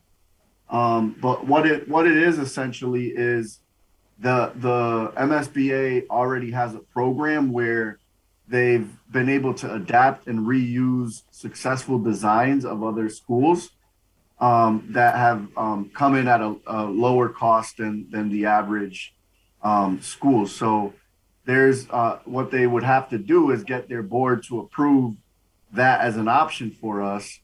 And if it is an option for us, we were in, and they got to get approval from the MSBA first. But the idea would be that, you know, we wouldn't need that, whatever feasibility costs are associated with the model school program would in fact be reimbursable by the MSBA. So there could be some significant savings in going that route. And what I do like about this model school program is if you want to see what the school is going to look like, you could literally go to a town that has built a middle school. I think there's one in Marlboro that was recently built. So part of what this committee could do is, schedule a field trip and go over there. I'll get some school buses ready for us. Yeah, and literally walk through what the school would look like. We would still need, a designer. Like as part of this process, you still work with a designer because they got to take that design, just like we were suggesting, instead of paying $1 million, paying $4 million, they got to take the design, tweak it, and do some things. They would have to make sure it fits with our ed plan and make sure that it fits with the whatever site location we go, whatever the site is, basically. So the next steps in exploring that is the MSBA is going to be meeting in March, and the Jack McCarthy is going to be presenting to the board that whether or not Holyoke could explore this model school option and whether or not any feasibility costs could be reimbursable as part of the program. Considering that, we're one of those districts that had the failed vote and they weren't initially going to participate in any feasibility costs. He has to get certain approvals from the board and then let us know to be able to go this route. But he's pretty confident that, the MSBA wants to work with us and wants to explore every option possible to get some cost savings here and to just make sure that this project is successful. So it's promising. I like, I've always wanted to explore this problem. I didn't think we were there at that step in the process. I thought we had to get the feasibility appropriation first, then bring the project manager on board, and then let them know, like, hey, can we look at this design and the model school design and compare the two? But that wasn't the case. So in the link, you could see all the schools that have participated in model schools. You see, Long Meadow High School is one of them. West Springfield High School is another one. What we could do, because I know that there's a desire to like tell you, hey, how much money is it going to save? That's hard to do because, like, building a middle school on a certain site in Long Meadow might be a little bit different than building a middle school at the Peck site. So what we could do is, like, I could have Whitney take a look at, the average per square foot costs of model schools with about, 550 students or whatever the square footage is. And we could probably get like an average cost based on history and compare it to, what the per square foot cost was at the Peck site the last time around. I think that would be one way to give something in terms of potential savings, but we haven't analyzed that data or not at all. Like, anybody have any questions on that? So before questions, I just want to add to your point, Mr. Soto. I believe, so we would have to basically re-interview for designers, right? Like we would be able to keep our current OP, but we'd have to go back out for the procurement process of a designer. And I also, from my understanding, the feasibility study itself may end up being more expensive because we need to interview designers. But again, some of it may be reimbursable if this is the avenue we take. And then the ultimate construction project should end up being, I don't want to say significantly or substantial, but will end up being less. Because basically, if you're doing a model school, potentially, like the products are being bought in full, right? Like the flooring, because you're sharing that purchase cost with other schools, because the more you buy, the cheaper stuff is. Mr. Lubold? Yes, I just wanted to bring up when I looked kind of into the model school program with the state, a big component of it is site adaptability. And I can't imagine that, too many schools out there are built on a slope like Peck is currently built. So one thing that I hate to go back to the Chestnut Street No, site. you're right. We mentioned that, Mark. We mentioned Yeah. that to Jack, and he Yeah. did say that because they have the designs. Their team looked through it and they talked Yeah. about the model school before I met with them. There is a handful of those model schools that, obviously there's got to be a little bit of design that needs to take place to fit the area, but there are models that he seems to feel confident that we can choose from that would fit the complexity on that location for our spot. So he did Well, that's good to make know. reference to that, yeah. Yeah, because it's certainly That was one challenging of for a our site. questions because of the slope and but he didn't seem like, yeah. But go ahead. Thanks. No, that's all I just wanted to bring up is I just didn't want to cut all our options short and make sure that if we are going to potentially think about model schools and where that fits in and site adaptability, it'd be challenging at Peck. That's all. Thank you, Mr. Lubold. Mr. Yost?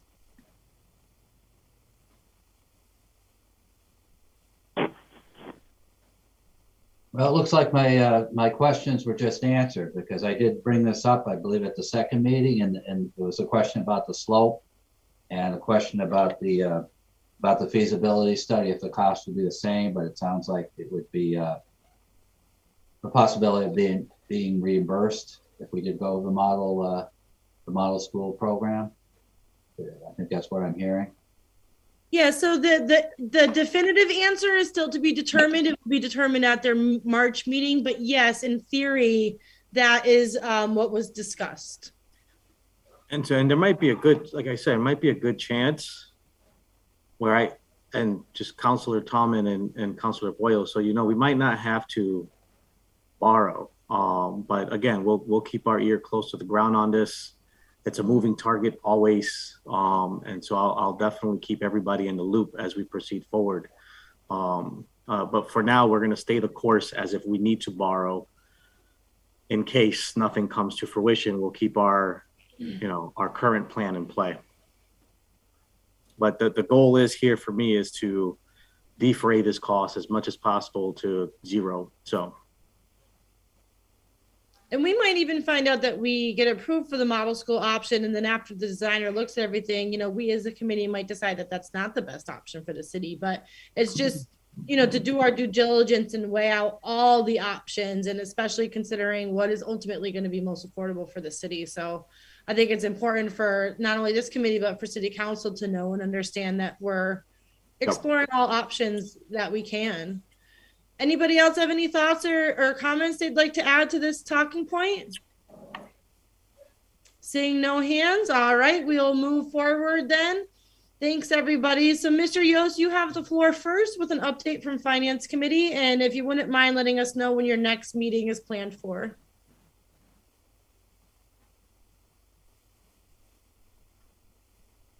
Okay, well, some of this we touched on already. Our two key points were about the bonding. As we said, trying to get a forecast of the whatever bonding needs might be.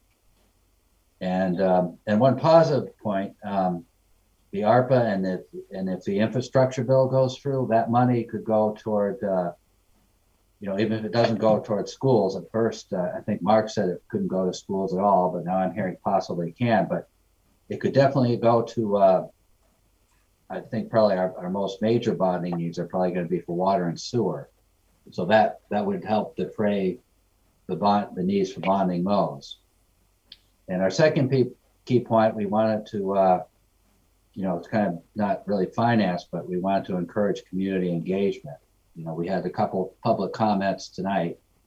For the first time, we want to encourage that more and get more people engaged, because in the end, it's not just convincing 9 counselors themselves to vote for the bond, but the public that they represent, their constituents.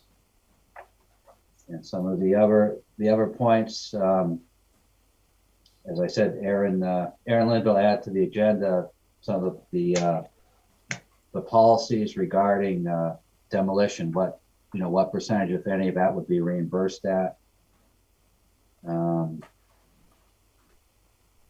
Let's see. Oh, and an important point would be when we get to that stage, the choice of building materials. That could have a big impact on the cost. If we were going to go with, an example would be instead of wood beams, we would have steel beams to reduce the cost. And we already talked about that, the how to secure the that $500,000 from the school department, toward the bond payments. And I just filed CDBG today, and of course that was already mentioned here. So, and the other one I think Mark filed was CPA money. If that could be also utilized. Also grants, private foundations. Once a project was in place. Reaching out to our state delegation, if we could have any legislation. This actually was touched on in the city council finance meeting. If we could get, better state aid, if we could look at the funding formulas on the capital side. And that pretty much covers that. We've got, obviously, we haven't scheduled a meeting yet, but hopefully we'll get somebody from the legal department in, and the mayor, and also, of course, we've got Lori on our subcommittee can talk about the the financial picture as far as the bonding. So we'll be scheduling a meeting soon, and get those people in. Thank you, Mr. Yost. If you could just let myself and Aaron Linville know once that's scheduled, and we will make sure that the rest of the committee is informed if they choose to attend. Mr. Lubold, with this building design update? We have not met since our last meeting. We're kind of in a holding pattern.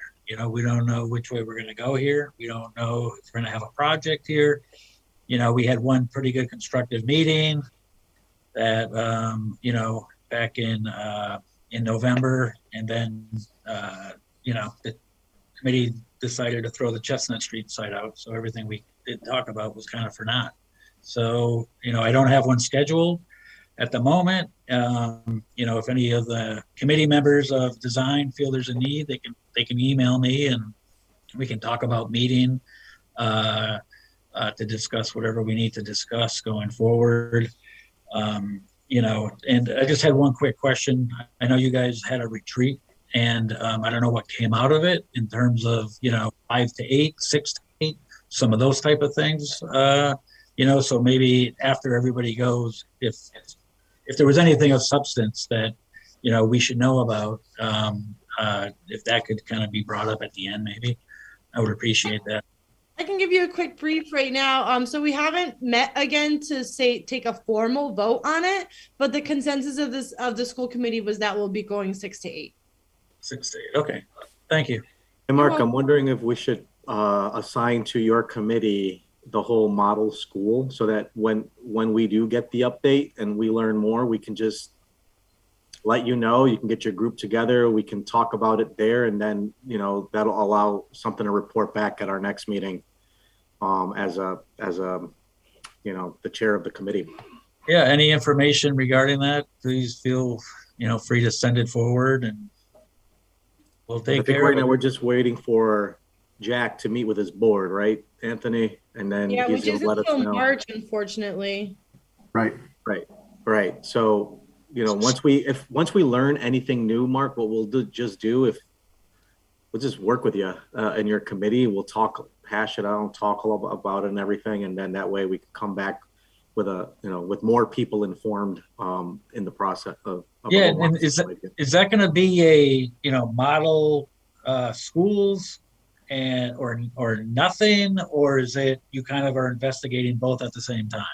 Well, I think, you know? yeah, what I want to do is just for us, this group here, to learn as much as we can about. That's why this is why we didn't want to share it on Monday, because I wanted us to learn about it and have a consent, like if we're going to go that direction, because we find that it's more feasible and maybe even better. You know what I mean? Because and that's the other thing too, is that we don't even know. We have to wait to hear back from SBA if it'll even allow us to, you know what I mean? So if Jack comes back and said, yes, it's great. Okay, great. We'll go back to you. We'll even identify the list of those schools that we can talk about. And then something that we can just bring enough information back to this body. And then, if we have to coordinate a field trip to see these schools, there's a list of schools on their website, but in particular, if there would be ones that were kind of similar to the site. That's all. Because I don't want to go visiting schools and they're on perfectly flat land, and they would never work. We go to the schools. So I would like to add to that too. Mr. Soto had mentioned, or Josh had mentioned, seeing if Whitney could help maybe some of the legwork before we get that decision that the building committee can do with Whitney's input, is try to figure out what cost per square foot those model schools are costing, compare that to our last estimate for our go rounds. So at least that way, next time we do talk to finance, because hopefully we have decision from finance, unfortunately, before the March meeting of the MSBA. But at least maybe we can give them those projections to say, like, if it does go this route, this is the potential savings that we might be looking to capitalize on. Again, it's just potential and not concrete, but maybe that's something that the design committee can work on. Is that good, Mark? Can you guys you work on absolutely. that? Okay. Yeah, and to speak on that, yes, thank you. It's a great idea that Anthony had, and I can do the legwork. I'm familiar with the MSBA website. And not only that, but I will also investigate the architects for those particular viable structures, look at the square foot costs, try to expand for inflation based on when they were created compared to when our expenditures would take place. And then from there, look at the opportunities of what type of topography constraints they had, Mark. So then I can come to your committee and to say, hey, this was built on a flat site. This one had a modest, decline or incline to it.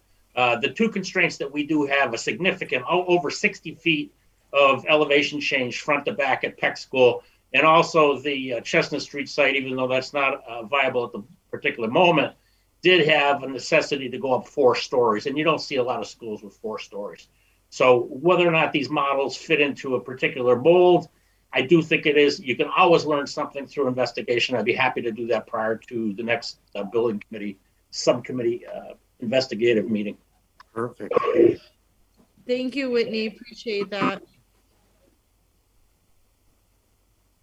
I was going to go back to a point about the model schools too, when he was just saying that. I did speak with Mr. Sheehan, who was the vice chair of the former building committee, and asked him, did they explore it and why didn't they choose it? And it was because once we went to the 2-school option, with one having a potential health center and one having a potential community center, those didn't fit the model school options. And he did say too, if we do end up going that route, we would see pushback from the designer, and that they got a lot of pushback from the designer because it lessens the scope of the project from the designer's standpoint. So I just wanted to mention that. So if we do change routes, we would have to interview new designers, and who's to say we would end up with the current one or not. I don't know. I think he said, I remember Jack saying, Anthony, well, you were on the call with me. I think he had said we can work with our designer. Yeah, he said that you'd likely have to go through a designer selection process, right, which we would do, but that the designer we work with would be a part of that pool. Right. So we know would end up with the same one, but we have to explore options. Okay. We know if we go that route, the advantage to going with that's right the same designer would be to be able to have them tweak the model school design and see if it fits but also take a look at the existing design that they already did and compare the two for us. If we went with a whole new designer, it would, like, to your point, Mark, it would likely be the model school or nothing, right? Or the model school plus like having them do a whole like design, which would be super expensive. So I think that there's still advantages to going through that process and ultimately as a body using the same designer, because we know that they already have a design that fits that site that we could have them compared to. But I don't, one of the things that I wanted to get, we're clear on what the process is for, we need to get funding for feasibility or whatever. We knew what steps were. With this model school, one thing I needed clarity from them on is what are the next steps? And what we were told was like, the next step is for me to go to the board and get them to approve this, and then we'll get back to you. So we're kind of, we're like Josh said, it would be smart of us to like move forward as if this weren't happened, and then wait to hear back from them, and then so that's an option that's still on the table. But one thing we're committed to is, the reason I wanted to explore that option is because I don't want anybody to say that we didn't explore all possible, options to save money. Like if we didn't look at that, then somebody could say, how come you didn't look at this, But we want to look at it all. If it fits our ed profile and if it fits the site and it works for us, then and it saves the city money, then why not? All right, thanks everybody. I'm gonna move on to Ms. Glasheen. Hi. So the academics and extracurriculars committee has been put together. I had sent out an original email with some pre-reading based on the work of the previous school building team, and also identifying some times that we can meet. We've landed on the second Monday of the month, 4 to 5 p.m. on a Zoom. We hope to have fresh in our minds the work from this committee on the first Thursday of the month, so that we can build off of that. And I am currently, working with Erin, and going to reach out to Erin again, just to be sure about our tasks, because I'm clear that this committee is not designing or identifying what academic curriculum we will be using, or what extracurricular activities there will be offered. However, I do believe that we have some research to do around what makes most sense for kids. But I'm going to be sure to have clarity on that for our first meeting, which is February 14th. Wonderful. Thank you, Ms. Glasheen. Anybody questions or comments for Ms. Glasheen? Seeing none, I'm going to move on to communications, which is Ms. Linville and myself. Erin, would you like to take it away, or do you want me to update? I know you have minutes. I don't think she's there, Erin. Oh. Yeah. All right. Well, I don't have minutes from our meeting. So basically, we had a quick meeting. We have a new communications director through the district. So she met with us and we discussed putting together a communication plan. So that way, moving forward, we know when we want to communicate things and how to best go about communicating. They discussed a couple different things like making sure that when our communications go out, that they're very user friendly to the parent, making sure that it's not too many terms of MSBA jargon, if you will, not too many terms from, governmental, right? Like we want the parent to be able to read it, to be able to have and understand what we're doing and be able to digest that and be able to tell their neighbor what they read, right? So just being very clear about how we're communicating. Currently, as far as communication goes, there are updates going out in the weekly Holyoke Public Schools update. So that gets emailed to every Holyoke Public Schools family. Besides that, there's not a whole lot of communication happening right now. Again, not really sure how much we have to communicate out. But you know, we do have a running schedule as well.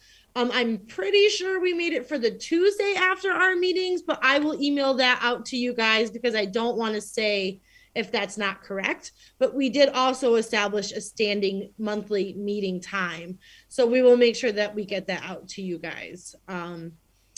That's all I really got for you at this point. It was not a very lengthy meeting. If anybody else wants to join our committee, we're very small. So if anybody feels that they have any skills with communication, even marketing, because essentially it is a marketing plan to get people to buy in on, right? So if anybody else wants to join our committee, just let us know. But that's all the update I have. Questions or concerns on what I just discussed? Aaron, I think we should have, does Kathy, Kenya, and Deborah on a committee at all?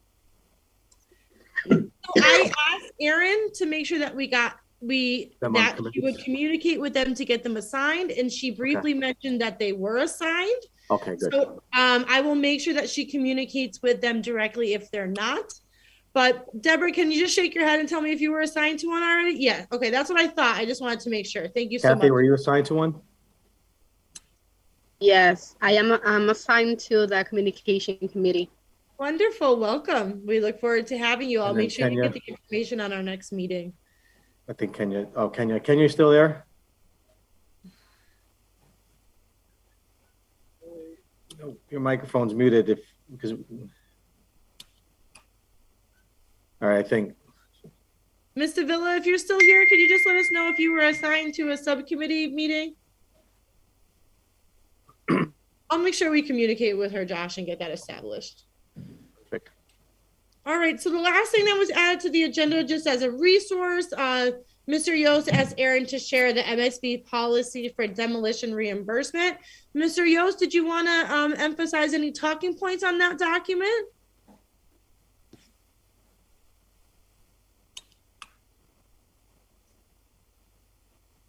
Yeah, I would have people look specifically. There are actually two number 3s under the demolition section. So I'd encourage people to look at those and see how we're, how we're fulfilling those or how we plan to. Thank you, Mr. Yost. And hopefully once we do get into that procurement or the feasibility process, it's definitely questions we can ask our designer as well to verify. Mr. Lubold? Yeah, I just wanted to say on in regards to the demolition, if you are demolishing an active school and rebuilding on the same site, they will cover 80% of the cost. So that's something that would be covered at PEC. Thank you, Mr. Lubold. Did Miss Belanger or Mr. Anderson, Whitney, do either of you have anything you could add to that, being that you were involved in this process heavily last go around? Is that your understanding as well, that as long as we rebuild on the same location that they will reimburse? Yes, previously those figures were accommodated into the PEC budget. Half of that expense was hazardous waste removal for PEC school. Okay, thank you. Anybody else have any comments, concerns, questions, anything they want to discuss before we wrap up for the evening? Something that might have been confusing or you don't understand? And again, just to reiterate, at any point in time, if anybody has questions, anything that they would like on the agenda for the next meeting, please don't ever hesitate to email myself or Miss Linville to have something added to the discussion. Our next meeting would be, let me pull my calendar back up. Our next meeting should be, I believe, the 3rd, right? Thursday, February 3rd. Aaron obviously will be sending out a reminder for that and an agenda. So as far as finance goes, now I'm going to assume that we're going to be able to answer majority of the questions the counselors have asked in the meantime to be able to hopefully get back in front of the subcommittee on the 31st, even though we don't have our full picture yet. Mr. Garcia, would you agree with that? Is that going to be our goal and our intention? The goal and the intention is to go to their next finance committee with the answers they requested. Okay. And so I'm hoping that our finance committee, as well as our design committee, we can do what we need to do to look into this as much as we can, come back. Are we meeting before that next finance committee or no? So this body as a whole does not, sir, not currently. We would meet the following Thursday. So then Mr. that would Baldwin, go. would you like to add a thought to the topic? Oh, You're you're muted, muted. sir. I was just going to say, we have to let Councilor McGivern's the chair of that committee to make sure he gets on the agenda. But we don't meet. This group doesn't meet until the 3rd, which is 3 days after. We have our full council meeting the 1st and the 15th. So I think the goal, I think the goal would be to try to get something in by the 15th. Will be our, if we want to meet, the money, the finance, the transfer, the 15th would be the goal for the feasibility study. But if not, we'll have to wait till, sometime in March.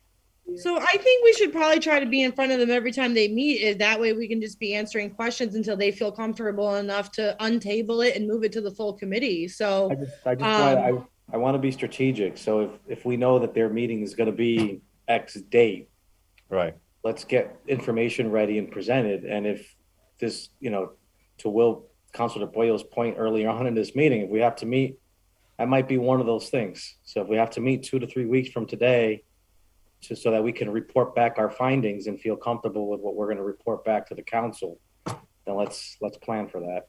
Yeah. Mr. Yost, could you potentially schedule a finance subcommittee meeting before then that we could continue the discussion at? Yeah, we should be able to schedule one this month before the 31st. Great. So we could definitely, as many of us, again, just because you're not necessarily on a subcommittee, you're still more than welcome to attend and speak and discuss. So hopefully that can be our strategy. I will reach out to Mr. McGivern and ask for us to be on their agenda again for the 31st.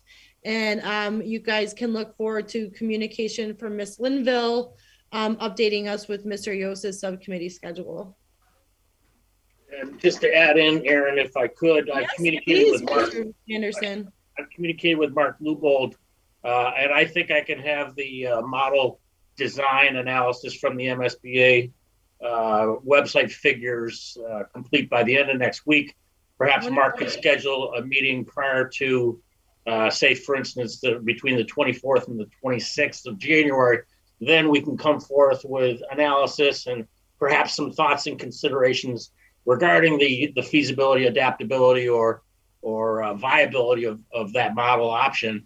And then that could be available for reflection at that Monday 31st meeting for the finance subcommittee.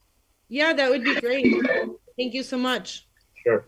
The more information we have, the better, and I think just in the faith of transparency, we meet with them as much as we can until we've satisfied their needs. So hopefully we can unanimously move forward.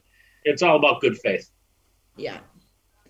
Anyone else? Anybody at all? Anything they'd like to comment, add, concerns? Again, please don't hesitate to email us anything you'd like to see on the next agenda or on a subcommittee agenda. Yes, Mr. Tallman. Yeah, thank you, Aaron. Just to make sure whoever for the 31st, whoever has those questions, either Anthony or you, Aaron, that we could have all sort of answered in a good manner, because they're gonna come up, and I think the best we can, more information we get is the better. I but agree. I know some things are hard to answer, as far as the bonding thing. I'm not sure if we can get something from our bond counsel by then to find out, maybe the mayor can reach out to find out currently, not as of now, what our status is as far as what's going to be taken offline, and if this is still an affordable option. Yeah, maybe we could reach out to Cinder to do a presentation at that subcommittee meeting. So that way she can be there as well if they have additional questions. I spoke to Dory Dean on the phone today too, just to ask her some clarity questions. And she said her and Margaret are more than willing to make themselves available if we need them, even before they're officially hired as well. Yeah, that'd be great. As much information together as we can have. Yeah, Cinder would be great to have if possible. I know it's short notice for the 31st, but she can even do it. I mean, I know she's down by Boston, I think, but she could always do the Zoom Yeah. if she's available, if she gets notice of it ahead of time. Mr. Garcia, can you work on that for us? Just a question, Aaron. I have a question for Peter and any other members of the council. How would I know with a request for an order, a late file order has to be in noon by Friday. How would we reflect information that we may have garnered and run through our channels that we would like to have made available for members of the finance subcommittee? Would that also be submitted prior to Friday at noon as far as a late file, or how would that information get in the hands of the subcommittee members? So I think because the order was tabled, we just send the information over to Jeffrey and then he sends it along. But Mr. Tallman, I'm sorry, you probably have better answers than I. Yeah, I would have to go through Jeffrey, I believe, get the email to them or any information, and he could get that to us for our next council meeting or next finance meeting. But because it's tabled, it's not another late file order, right? You just take it out of being tabled. Right. We could just put it with the information that we have. I don't think, unless it's a figure, some things do have to go through the city clerk's office. If it's something formal, sometimes it's safer to go through that route. But I would contact Jeffrey, see if that could be done that way, because that way we have the information and we could take it up because it's on the table. I'll reach out to him. Let me know if you need any help, Whitney. I'm happy to be of service. Thank you. All right, everybody. Thank you so much. I appreciate your time, your energy, your willingness to stay on this call for 2.5 hours, even though we thought it would only take an hour. Every minute spent here is hopefully a more promising future for our youth here in the city. So thank you all very much. Look forward to seeing you at some of the subcommittees. In the meantime, hopefully mark your calendars for January 31st. The more of us that are sitting in that city council chambers showing our support, the better. You could also submit comment ahead of time to the chair of finance if you wanted, with thoughts if you couldn't be present. So thank you all again. Enjoy your evening and we'll talk again soon. Oh, wait, do I have to take a formal motion?